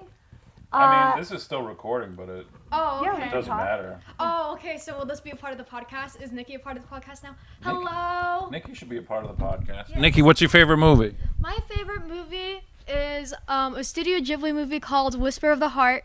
That's like my first one. Shizuku and Seiji are like my heroes, and then my second would probably be The Apartment by Billy Wilder. So good. Yeah, Right? I was like, sometimes when I'm bored, I just look at images from the movie because it's like it's so beautiful. That's a good New Year's Eve movie. Yes, one of the rare New Year's Eve movies. Yeah. Shirley What, MacLaine is so awesome. Yeah, and exactly. such good outfits. Yeah, and Did you grow up here? yes, I grew up. So Videotheque used to be in South Pasadena. Right. And I went to high school in South Pasadena, and it was like an 8-minute walk away from my high school. So sometimes after school, or usually on Thursdays, because that's when the farmer market would happen, or on the weekend, or on the river this summer. Pretty much anytime I had free time, I would go to Videotheque, and I often saw Luce there. So that's how I got to know Luce, because I was a customer and she was the employee there. I mean, I'm sure you talked about that earlier, but We mentioned it, yeah, because we were just talking about, like, you know, younger generations appreciating physical media and video stores. Yeah. But she mentioned you specifically. oh, thank you. I do love physical media. I have my very small collection that's still growing. No, it is cool to see a lot of younger people like my age have a love for physical media, and like I see TikToks about it all the time of people building their own like Well, yeah. DVDs collections and going to thrift stores and trying to find and go on hunts and stuff like that for stuff. Because I think people are pretty fed up with, like, the streaming and, like, Oh, for sure. the movie's here, then it vanishes, and then it thank you. Yeah. Did you ever work in a video store? I never did. Oh no. No, I never did. But you're in one right now. I know. That's right. what counts. Yes. Hell yeah. I see a laser disc over there now. Oh yeah, here our Wizard Laserdisc for sale. Look, $150. Wow. Yeah, a unicorn rare. Yeah, nobody has bought it. Oh, here's all the Fantastiques that I was telling you about that This we was just all got. one collection? Yeah, Isn't that great? yeah, it's really amazing. And whoever, you know, We have some old Fangorias too. you got to assume whoever it belonged to, they probably passed away, and they would be so happy to know But they're at like a video store. that it's in a cool video store and cool people are going to... Ooh, what copies of... I am trying to fill out my... Oh, I might buy a couple of these Video Watchdogs. Yeah, I have to check my list. I know, these are cool. And I love that we have Fangoria here because I discovered Fangoria at my hometown video store, Bookseller Video, Really? which is where I started my first job when I first started working at video stores. Do you carry any of the modern, like, movie magazines? We don't. We carry some zines. Like we work with like artists specifically, but I mean, it would be cool to carry Fangoria here. I think it's just there's so much distribution stuff that we work on, and we're such a small group that like having so many different companies to work with is like a lot to manage. If someone came in and they're like, "Hey, we want to like do Fangoria with you," we'd be like, "Great." I don't know. I know Phil Noble. If somebody would do the work for us. Yeah, that would be so helpful. It's me in every area of my life.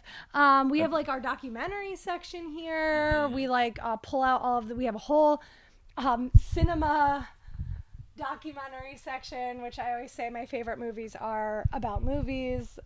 Every time a new movie comes out and it's like about somebody making a film, the internet makes fun of it, and I'm like, no, this is all I want. Can I tell you, I just pulled a bunch of movies from my documentaries and for a separate movies about movies section. Amazing. Like the movies about, like documentaries about video stores for sure. Have you seen Overnight? No. Oh my God. You would love this movie. It's about the guy who made Boondock Saints. Oh, I have that. I didn't know what it was called, but it's on my list. All I have written down is Boondock Saints documentary. Oh, okay, perfect. Wow, we are really having a telekinesis yes. experience. Yeah, overnight. You will love this. This man is insane. And once you see this, it makes Boondock Saints make a lot of sense. Okay. One of the strangest popular movies of the 2000s. Speaking of like, okay, so you know how we were talking about how Netflix doesn't understand what you want? Yeah. Have you gone through periods in your life ever where it's like people know you're the movie guy, and so they are like, oh, you know what a great movie is? And you're like regularly recommended a movie that you do not like and is not your personality, but everybody thinks it is. Yeah. That was all through college was Boondock Saints. Everybody was like, you would love Boondock Saints.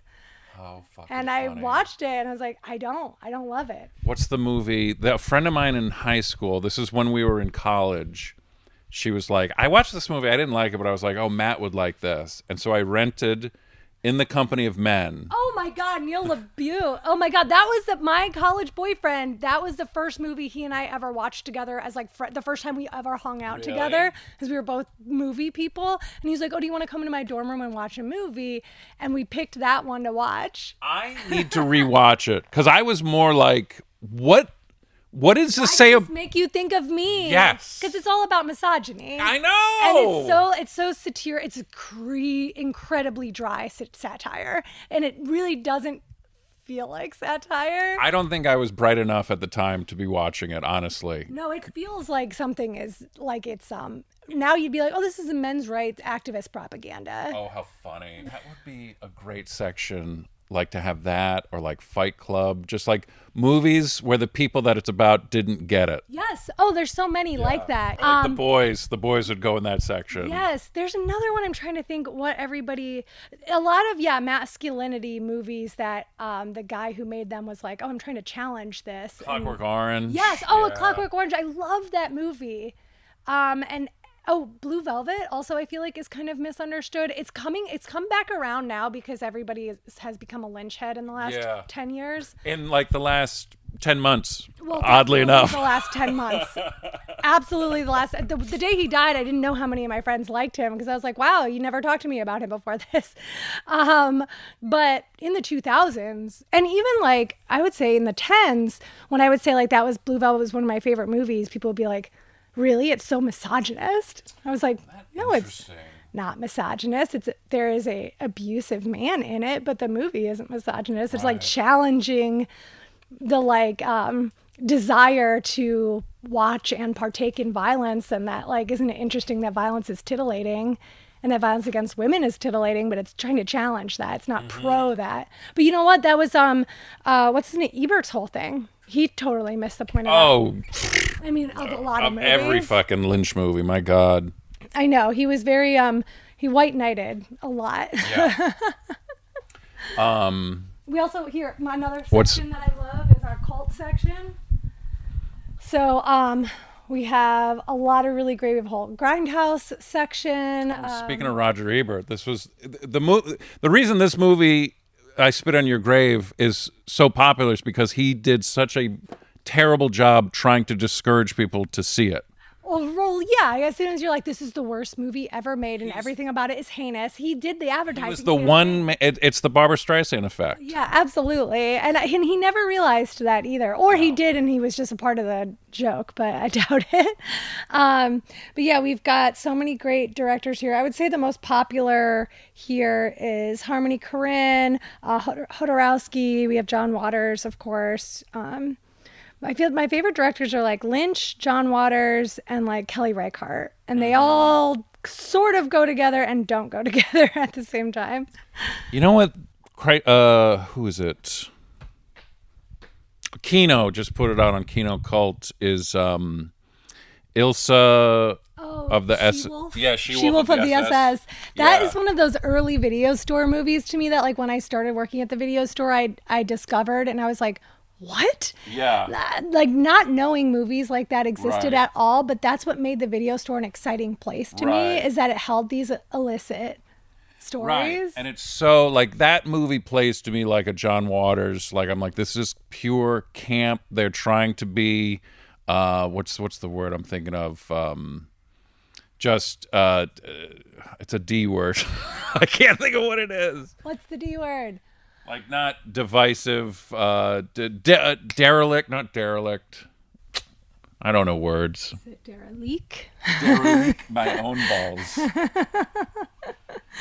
Yeah, and that's another movie I feel like people, gosh, you don't want the internet to get a hold of now.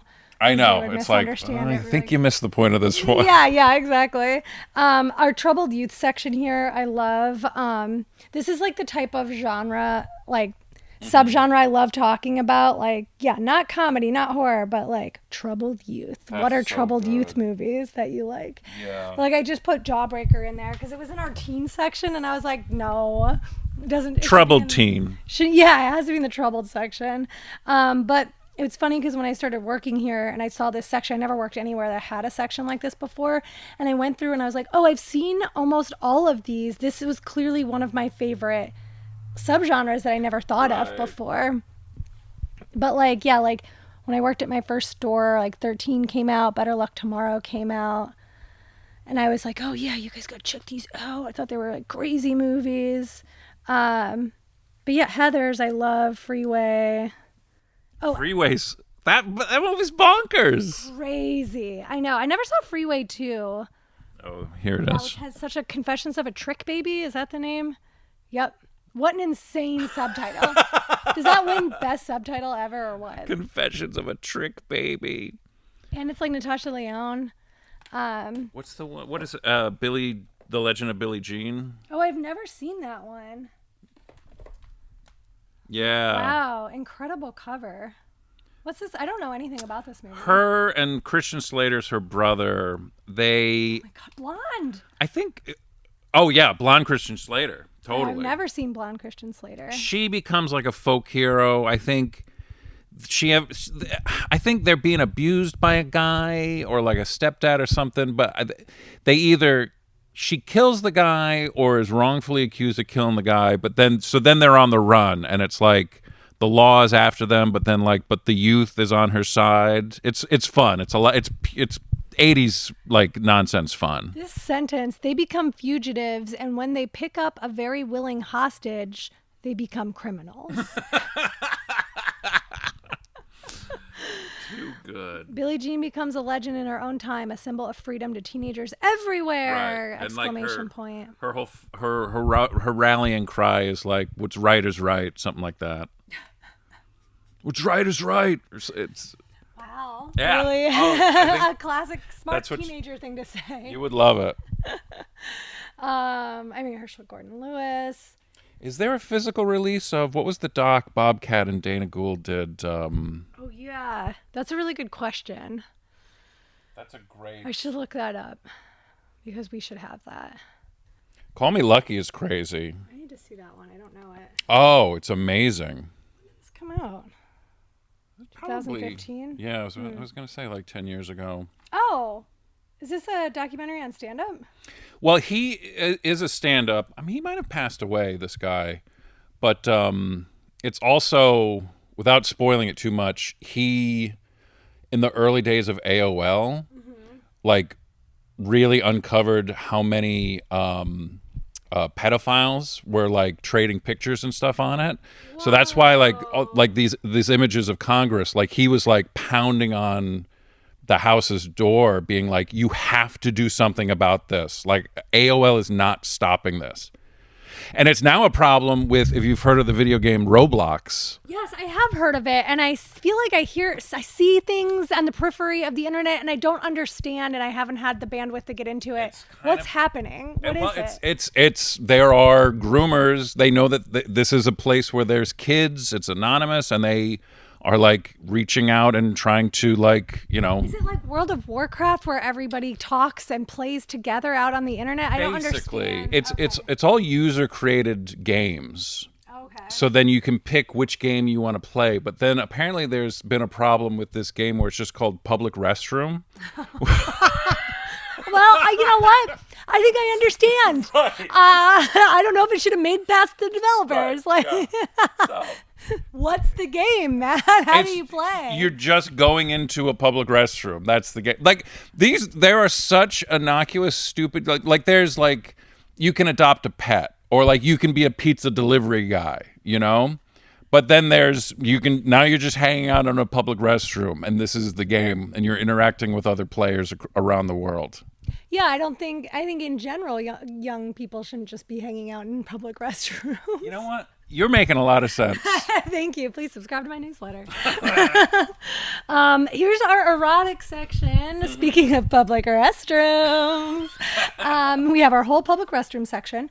No, we were talking when we did the other earlier interview about whether or not we have a porn section. Probably the number one question that I get about the store. Oh, sure. And we don't have a traditional porn section in that it's not the like 8 hours of sexy redheads, but we do have this erotica section, which we have specific filmmakers like Russ Meyer and Jess Franco and Doris Wishman, who made fun, sexy movies. Sometimes they made stuff that was like porn of the time period. But then we do also have like releases because, original porn were actual like films with storylines. Sure. And like really good parodies. So like Sex World, this is one of my favorites.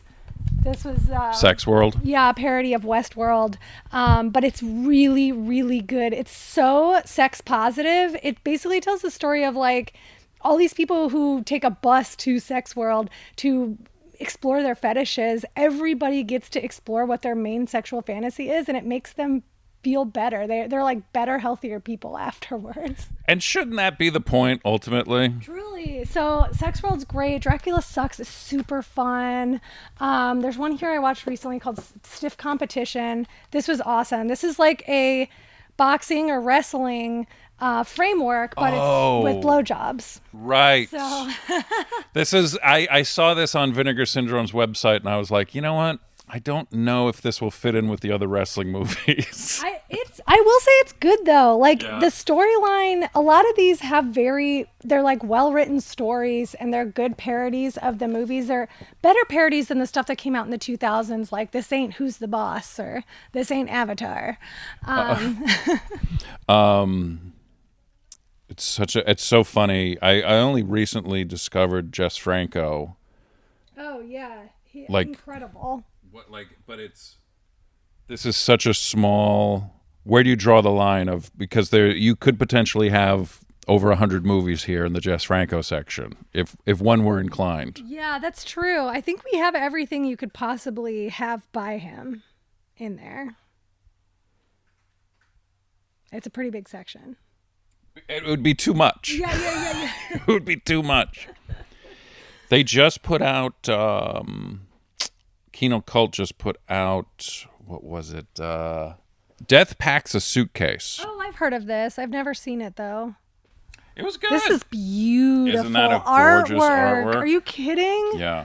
Everything here, the knife, the like sexy lady in the pink dress, these big scary eyes, the Tower of London looking. Isn't that great? Yeah. God, that's gorgeous. I love those. The pulp illustrations are my favorite. It's fun. It's trippy. It's like people show up in places and they see a suitcase, and it means the murderer is coming for them next. Yeah, that has like a Twilight Zone feeling to it almost. Yeah.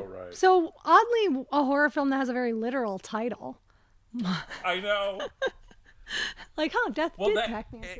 I think it just comes from, Franco's style and frenetic pace, where he's just like, all right, slap a name on it, we're moving on. Yeah, he's not an artist that's like, I thought about this title for months. Right. This works.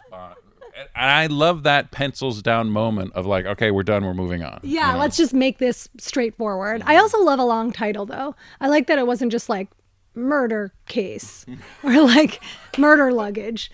Like Death Packs a Suitcase is so much more poetic, because now if it came out, it would just be like the box or like the suitcase. So right. I'm so sick of these short titles. They're like, I love Giallo is one of my favorite like Italian horror and crime movies. I just love, and those long titles I find so sexy and fun. Your vice is a locked room, and only I have the key.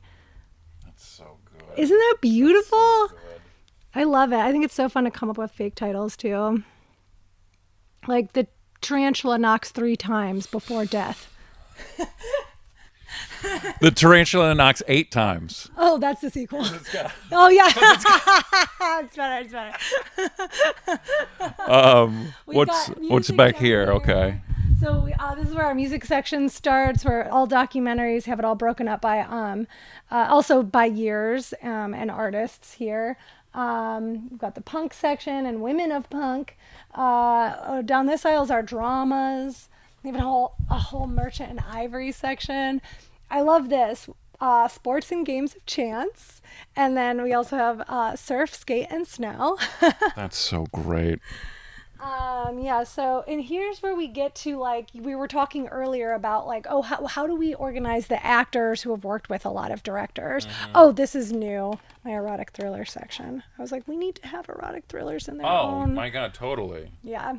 Which Fear used to be in Troubled Youth, but I don't know.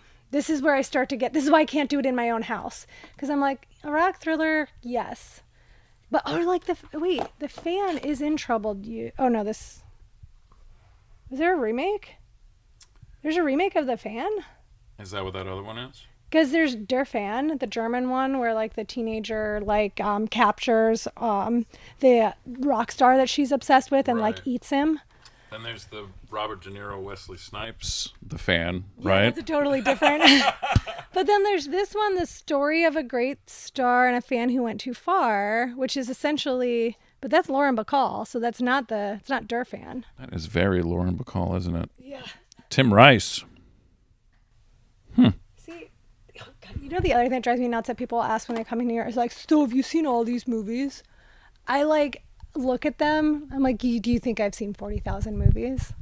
Like, how is that fucking possible? It's actually the thing that haunts me is that I won't be able to watch all of these movies. Not with that attitude. True. Jessica Lange, Streetcar Named Desire. When did they do with Alec Baldwin? No shit. Was this a TV movie? It must be. Yeah, the CBS logo. Wow. See, there's something that's a tape that's never been released on any other medium. We have to preserve the TV, made for TV Jessica Lange, Streetcar Named Desire. But yeah, here you can see like Meryl Streep, like here's what, 10, 12 of her films. Obviously she's made way more, but they're scattered about. And here's Nicolas Cage's section. You're asking about him, and he's made enough whatever movies that... The National Treasure movies, which I saw both of in the theater. My friends and I went, Once Bitten is in here with Vampire's Kiss. I love it. My friends and I went to see National Treasure, I think it was opening weekend. Nice. And we went to, we were like, this is going to be so bad. And we went to, laugh and have a good time. And it was great.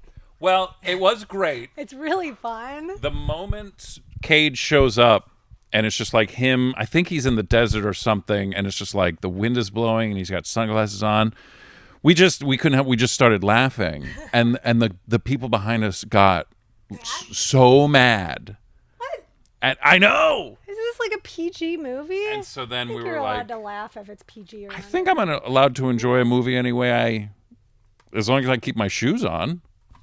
Yeah, actually that's a big thing, because what was that John Cho internet movie Search? Oh, yeah, right. From a few years ago. Yeah, that was like a screen to screen movie. I saw that at matinee at the Laemmle. I went to see it just on a Sunday afternoon. Don't do that, because it was all old people, and the one next to me clipped their fucking toenails. I have to go.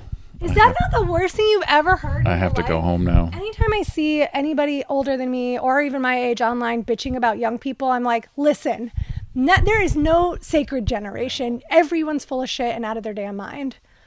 Do you have, because now we're in the Robert Downey Jr. section, do you have a Robert Downey Sr. section? No. No? We don't care about him at all. No, I don't. No, but we just don't. Maybe he did too much interesting stuff that lives elsewhere. It might be. I think his first movie.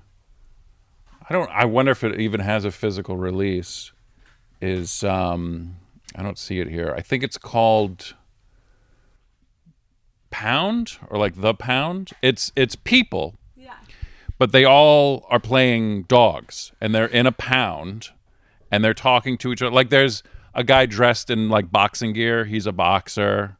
That type of shit. Weird. That sounds like an acting class exercise. Bro. And he's a little kid, and so he's a puppy, and he gets adopted right away, real quick. But there's one of the other characters, I think, is wearing a tuxedo or something.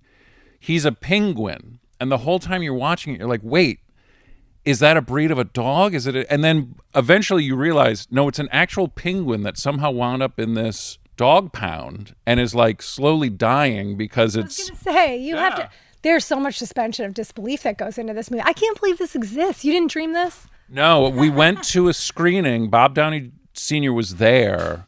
The girl I was dating at the time, her dad was friends with Bob Downey and was on set one day. And Bob was like, actually, you should walk through this scene. So he like shows up for like 5 seconds and is just like, hey, can I borrow $5? Something like that. It's crazy. Yeah. I've been in a ton of movies doing that, but I was really just looking for $5. And they're like, what an amazing character actress. I know. So this is tremendous. And then we have TV over here, which doesn't rent quite as much as it used to, but there are certain things that like really just you can't find that people are looking for. Right. Especially like, oh my God, I will say people fucking older generation loves Yellowstone. Yellowstone rents like crazy. I love that Strange Brew is in the SCTV section. Yeah, I think just because it's starring, Rick Moranis and. Do you have The Last Polka? That's a good question. I would have to look that up. I'm not sure. I've actually never seen it. Do you like The Last Waltz? Yes. Then you'd love. It's like a beat for beat parody of The Last Waltz, but it's the Schmecky brothers doing The Last Polka. So it's Eugene Levy and John Candy. Yeah. Okay. Yeah, that's nuts. Have you watched the new John Candy documentary yet? We started it one night really late, and I fell asleep immediately. So I haven't even begun it yet. I haven't felt emotionally ready to watch it. I haven't. Nobody has wanted to watch it with me yet, and I don't want to watch it alone. Every time I bring it up, someone's like, that seems really sad. And I was like, I know, that's why I have to watch it with somebody. Otherwise, I'm just going to cry by myself. And there's a new book about him, too. Oh, I didn't see that. Yeah, I think Paul Myers wrote it. Oh, great. Yeah. I got to check it out. Bro. Yeah, I've loved John Candy since I was a child. I mean, forever. Yeah. Absolutely. And I love that he's truly a lovely person and that everybody loved him. Can I tell you how much I appreciate that The Critic is in with The Simpsons? Yeah, I'm not sure why. I guess. Well, it was on the same night. It was it's like any of those Fox adult animations that were born out of The Simpsons. And it's created by Al Jean. I like that. So it has a special tag on the front that says file under Simpsons. Like if there was ever a DVD of Fish Police, it would go. Yeah. Did you ever watch that new show that Matt Groening did that's on Netflix? It's like about a medieval. Oh, right. Creatures. I feel like I might have watched the first one, maybe. But they haven't done a physical release of that. But I would also put it there. Idiots. I mean, we got all the Ren and Stimpy. Like, I need to start getting younger people to. Are there any unofficial releases that are for rent here? Yes. Yeah. Definitely. I love it. Anything that comes out, that doesn't have that the corporate overlords won't turn into a physical release. We've taken it upon ourselves to make this available to the people. Yeah, because people need to fucking see this shit. No shit. I am done with these corporations deciding who gets to have access to art. Fuck you. Art belongs to the people. And that's why people all the time around me will be like, oh, I wouldn't. I don't want you to know that I like pirate stuff. Or they'll like pretend they'll like as if I'm the arbiter of like, I don't know, I'm in charge of everything, which I am in a way, but I have no rules when it comes to pirating. I'm like, if it's a new movie and you can give that money to like the filmmakers, you should give that money to the filmmakers. Like I believe in seeing everything in the theater so that filmmakers make money. But after that, especially when something has disappeared, absolutely you should pirate it. Like that should be something everybody knows how to do. Tremendous. I think they're doing another one of these. Really? Yeah. I keep seeing the ad on my Instagram and I keep going past it. Yeah. You're like, I know that it's there, but I don't know what it means. Oh, I just realized we're on the radio. This is the Spike and Mike Sick and Twisted Animation Festival. So cool. Well, and then the last row over here that we haven't seen yet, we have action and suspense. And we have all the directors here. So I feel like Brian De Palma rents all the time. Hitchcock still rents all the time. Mm-hmm. Michael Mann. There has been such an intense Michael Mann resurgence online in the last 10 years. I don't feel like people loved Michael Mann in the 2000s like they do now. That's interesting. I feel like Thief was like kind of reappraised by people. Probably because it got put on Criterion. Mm-hmm. And as soon as something goes on Criterion, you're like, well, now I'm about to hear how good this movie I've always loved is. Everyone who didn't listen to me is now going to listen to Criterion. I have a little bit of bitterness that runs underneath my passion. No, I get it. I have a friend who is a huge, what's the woman's name? Oh, I'm totally blanking. Who's the singer? Anyway, her song was in that last season of Stranger Things. Oh, Kate Bush. Thank you. Yeah, big Kate Bush fan. And then watching everybody, I also liked Kate Bush when I was growing up. So I texted her. I was like, are you enjoying? And she's like, I love it. I love that kids are discovering Kate Bush. Yeah. Yeah, I like it when kids get into stuff. I don't like it when people my age get into stuff because I'm like, I've been talking about this for a while and you're taking a corporation's perspective over my own perspective. I just want credit. I'm a performer above all else and I want all credit to come to me. I don't blame you. To come to me. I don't blame you at all. Here we're getting into like our children's section. This stuff is cool because it's all the like super early. The Saturday morning cartoons, these sets, I think are Hanna-Barbera mostly. These are hard to find now. No way, really? That's interesting. Yeah. Those were so popular for a long period of time. A lot of this stuff still rents. People rent these Barbie movies. The Beatrix Potter movies, I highly recommend these. I put these on all the time here when not this specifically, but these cute ones, these BBC ones. When I get overstimulated and it's driving me nuts, I put these on. Are the Olsen twins here? Yeah, you know what's crazy? We actually only have like 1 or 2 Olsen twin movies, which is a problem because a lot of millennial moms come in wanting to like share it with their daughters. I bet. That's great. So we only have a couple though. Then we get into like the newer stuff. We have the Don Bluth section, which I'm always trying to recommend to kids. And I'm like, you guys watch these. This will make you a little bit of a hardier child than watching some of the softer stuff. I would think there's kind of like my wife Glennis was insistent that Jack watch American Tail. So good. Yeah, but like incredibly sad. Somewhere out there, I can't hear that song without crying. It's incredible. An immigrant story, but with mice. I mean, amazing. Don Bluth had like serious depression though, so that's why his stuff rules. I mean, All Dogs Go to Heaven. I think. Saw that in the theater. Does the girl die at the end, or was that the original? I think the original ending is the kid dies. Really? I'm almost positive, and like. I have not had the stomach to watch it as an adult, but I used to watch it all the time as a kid. No Burt Reynolds section for. I forgot that he did a voice in that. He's the dog. The Dom DeLuise. You could put that in the Burt Reynolds Dom DeLuise section today. So funny. We have these Disney Vault movies, which are pretty cool because they just, these Blu-ray exclusives they released and then, vaulted them again. So a lot of this stuff you can't find or see. Isn't it funny that they still pull that? Yeah. Oh, it's insane. I mean, it's insane. We did have for a while Song of the South on a bootleg, which I was really happy about because, of course, they've buried that pretty successfully. Yeah. But we need to remember their perspectives and the things that they've made, and it doesn't make a difference. That's what I love on Turner Classic Movies, that they will still show, like on On oh, there it is. On so who put this? This is just a bootleg, right? Yeah, we got it from overseas. This is a convention copy of Song of the South. The on like St. Patrick's Day, I forget what, like Finian's Rainbow or Finian's Uncle. There's some Bing Crosby movie where, of course, there's a scene out of nowhere where they're in blackface. Yeah. But it's like Turner Classic Movies has enough respect for the viewers to be like, we're not going to pretend that didn't exist. That this didn't exist. Exactly. That idea that we're going to cut things out of movies, that is ahistorical. It makes people dumber. And it's more racist because we're acting like that never happened. Exactly. You need to know that people who are respected, like Bing Crosby did this shit. I mean, he did it in Holiday Inn. They didn't do blackface in White Christmas, but they have a whole musical number about... oh my God, what is it? I could probably sing the whole thing. Yeah. But they have a whole musical number about that type of minstrel shows. Yes.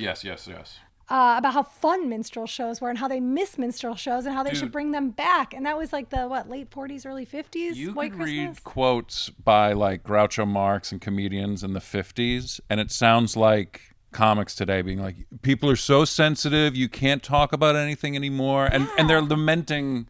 the blackface. Yes, exactly. So that's important. We have to save that. We can't get rid of it and be like, oh, this is racist, so we shan't look upon it.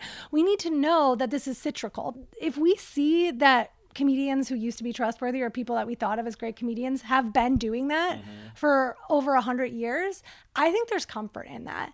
Because, it sucks to lose somebody down like a brain rot hole, but it is nice to be like, you know what, that's not just this time. Because people are losing their minds about how bad this time is, rightfully so. But, like, we've actually lived through this time several times, which means there's another side to it, which means we can get out of it, which I think is extremely hopeful and exciting. Just got to reframe it. And that's why we need film. Fucking... She just jumped across the entire store and slam dunked a basketball. Yeah, we do have this a court here too, a full basketball court. Tremendous. Have you ever seen The Cat from Outer Space? Oh yeah. Is there anybody in this? Love this movie. I don't know. All I remember, I haven't seen it in years, but all I remember is this cat's name is like Steve. Yeah, you know what? See, this is the type of nerd I am. The fact that Harry Morgan and McLean Stevenson are in a movie together, they're both the Colonels from MASH. Oh yeah, that's pretty fun. This is why I'm like, this is my, I have to watch this movie because of that. Right. I mean, I watched this. This was maybe the number one thing I rented as a child from Bookseller Video. Really? I loved it, and I ended up buying the clamshell of this from Bookseller as an adult because they were selling it off. And so I think the copy I used to rent as a kid, which I think is very cool. As soon as that is so cool. Right? As soon as it comes back, you have to watch The Cat from the new releases because it's that, talk about a perfect double feature. Yeah? Oh my God, the double feature no one's doing except for me. I should do a cat themed double feature here. That would be so fun. Yeah, I didn't realize because there was another what was the other movie I was watching? It's in that other Radiant set of like the new the triple feature of the J horrors. Right. One of them is about like I didn't know that this was like a subgenre about just like demon cats. Oh yeah, that's definitely a subgenre, which is more popular in Japan, but there are some demon cat movies that, we've made as well. I mean, there's that great Tales from the Dark Side, interstitial, that has a cat. Totally. Is it Stephen King? From the Dark Side? That one specifically. Yeah. Because it's. Well, there was an Edgar Allan Cat's Poe. Eye. Oh, Cat's Eye. Sure. Cat's Eye. Na, na, na, na, na. Oh my God. Bring back songs that go with the movies. Cat's Eye. Okay. A great Halloween banger. That needs to be on every Halloween playlist. That's a good call. It's great at Halloween parties. That is a song that'll pump me up. I will listen to the Cat's Eye before a show to get in the right mood. I'm trying to think of, back to John Candy again, Armed and Dangerous. I forget who does the theme song, but it's not the Ohio Players. But it is somebody in that Oh, that genre. It's like armed and dangerous. Oh God. So good. Just a playlist of every song that was made for the movie. Dude, but some of them are hard to find again on streaming. You need to have a physical copy. Yeah, absolutely. I just watched Fright Night for the first time since college, and Fright Night has such a great original song. So Fright Night, na na na na na na wow. Christopher Sarandon, right? I think so. Yeah. Oh man, that's an interesting movie because that has like a lot of classic zhuzh around it. You know, people rent it a lot. They talk about it a lot. It's online a lot. Yeah. It is not good until the final act.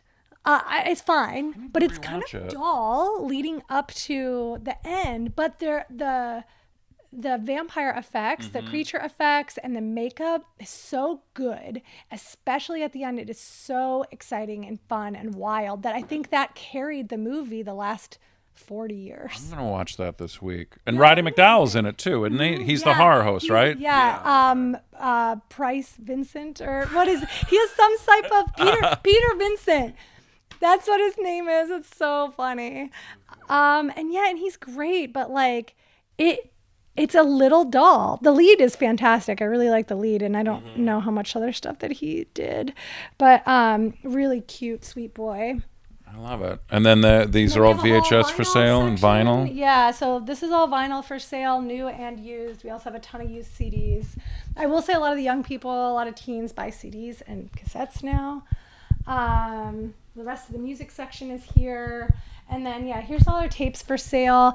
You know, when we get really good ones in, they are like, they disappear within days. Although we do, it's pretty cool. We have the Princess Bride and E.T. and Parent Trap clamshells right now. Actually, look at all these clamshells. These are new. We just must got these in. I love Those are pretty good. Those seem like they should fly off. I never knew that E.T. got released on a clamshell. I have the original release. I think it's green. You know what totally. It's there's is green or the flap is green. Yeah. That's the one that I have. Somebody sent me a Betamax of it. Oh, cool. Yeah. I just bought my first Betamax from here, actually. We had a Betamax of Bambi, and I was like, I like Bambi just fine, but I haven't seen many betas in the wild, so I was like, oh, I'm getting this to have it. But yeah, we don't get many of them in here. What's up with this? I don't know that, but we've had it for a year, and it's just been sitting there. This is a Tootsie, presumably. This is a used blank. It could be recorded off of HBO. It could be recorded off of TV. I will report back. Yay! I'm glad you found a treat. And it could be not even Tootsie. Who knows? What's so labels mean nothing. These. Yeah, exactly.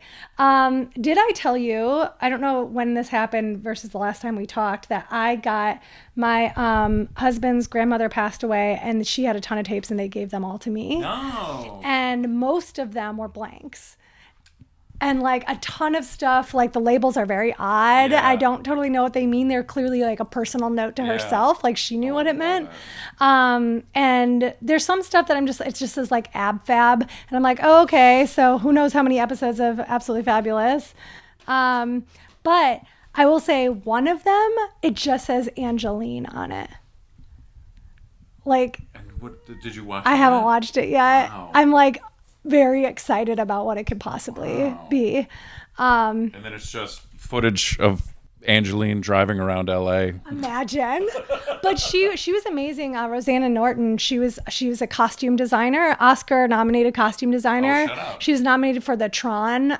She did all the costumes for Tron. Wow. But she lost to Gandhi, which always made her really mad because she was like, those were just like togas. And those were historical costumes, and she's like, I completely developed a new costume for Tron. It should have won. She also famously did the costumes for Phantom of the Paradise, so she created that. Shut up. Yeah, she worked with Brian De Palma a lot. She also did the costumes for Carrie. She did the costumes for Badlands, and those are in the Academy Museum. So yeah, she was prolific. She did the Flintstones, the costumes for the Flintstones movies, and Isaac's, my in-laws also gave me a whole stack of fabric that she had left over from the Flintstones movies. So I have like some like tiger striped fur stuff. Isn't that cool? Oh, that is the coolest. coolest. She was an amazing woman. And I'm like very honored to have all of her tapes that she recorded. Because I know she also recorded a ton of stuff for like inspiration. You know? Oh, sure, right? So yeah. I'm like, very curious to go through, but on like a typical like movie shelf or whatever, I have probably 2 rows of stuff from her of recorded like blank tapes, and then I got a huge Looney Tunes collection of tapes that she had for Isaac and the other grandchildren. Which is fun because Isaac's like, I used to watch these at her house. So I have like the childhood tapes that he loved. That was tremendous. And like, it's, if he would have dated somebody else who didn't care about tapes, she maybe never would have gotten those back, Right. And preserving his childhood. We're doing the Lord's work. Truly. Well, this place is absolutely tremendous. Thank you. Is Yes. there anything that you didn't get to see that you want to see? Any questions about video store mechanics? So how long has this... so this is the new location. This is the new location. So we're in Highland Park, just south on Figueroa. But we used to be so we've been here for 2 years. This month, October, is our 2-year anniversary in Highland Park. But before that, we were in South Pass for 21 years. And we just got driven out because of the prices. And our landlord did not care to work with us on that. And now, was it the same? You guys were next door to Lucha Republic, right? yeah, and the landlord owned that whole building and kicked us both out. And now that where we used to be is like a paint and sip place. Which is just like, what's the fucking point? Is that what you needed to have there? Is that making the neighborhood better? They don't give a shit about preserving like community or like the beautiful space that South Pasadena was, all these like independent businesses. He's like, whatever, we'll have paint and sip. Nobody needs that.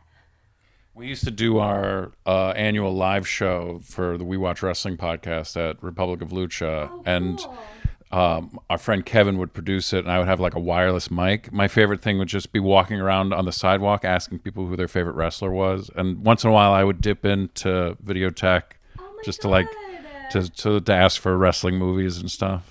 I can't believe I never saw you during that time. I'm trying to think when the last time we did it would have been.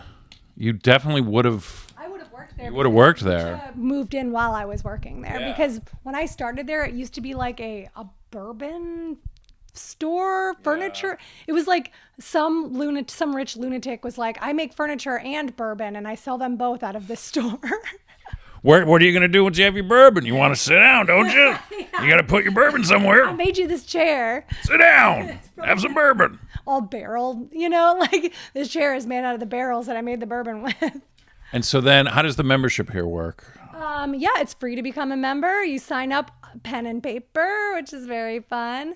And then you can rent up to 6 movies at a time with tax. It's like $6 a title. You get everything for a week. We do have late fees. It's $1 a movie per a day. And here's the thing. People bring that up a lot. We have to have late fees because otherwise there's no incentive to bring the movie back. Right. And they're expensive. And we have to, if someone steals the movie or the longer they keep it out, this is what I try to tell people. Like, we need them to come back in so other community members can rent them. It's about being a good member to the community. It's not about us trying to like juke you for all your money and like get everything we can out of you. We are an independent business and we do need money to keep our doors open. So like if you have a movie like, let's say Night of the Juggler, which has been renting like crazy.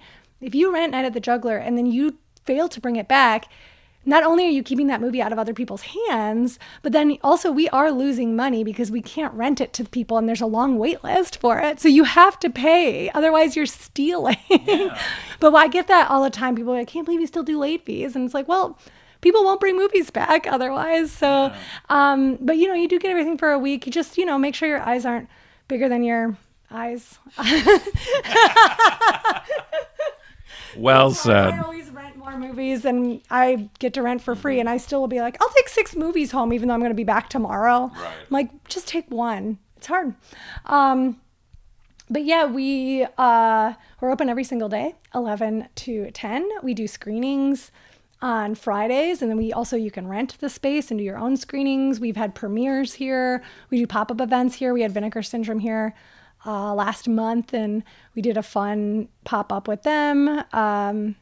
So yeah, I love working with community members and, boutique labels and other artists and any kind of like combo event. If you ever want to do an event here, I love putting that stuff together. It's super fun. And I do video visions here once a month, which is also super fun. Tremendous. Yeah, it's cool to do a comedy show about movies in an actual video store. It's fun being surrounded by cinema. And that's what I love about being here. Is like I'm around art all day, every day, and I get to talk about it. It's my favorite thing. Oh, fuck. I always wanted to see this Nomi song. I don't know it. Klaus Nomi, he passed away of AIDS in like 80 or 81. But all these visuals. Yeah. If you ever watched the when David Bowie was on SNL, he's one of the backup singers, and his look was like this. He was a trained opera singer, so it's like, but like, yeah, this look with the huge shoulders. Love that. Yeah, that was his signature look. Well, but David Byrne. Yeah, very. I mean, just weird and brilliantly talented, like crazy talented singer, but just died right before he would have blown up. That is so tragic. I know. I'm curious. Do you have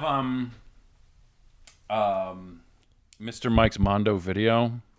I don't know that. It might be if you had it, it might be like in the Saturday Night Live section. Michael O'Donoghue, who was the first head writer of SNL. Oh, sure, yeah. It was a TV special he did that it's kind of a take on like the Mondo video, where it's just like clips of bizarre things, and one of them is an early performance of Klaus Nomi. That's cool. Yeah, it's super cool. This place is the coolest. Thank you so much for coming. Yeah, thank you for loving having. video stores and physical media so much, dude. You and I gotta keep it going. I know. Let me see what video watchdogs you have up there. Oh yeah. I gotta sign up. You have to sign up for. I have to sign up.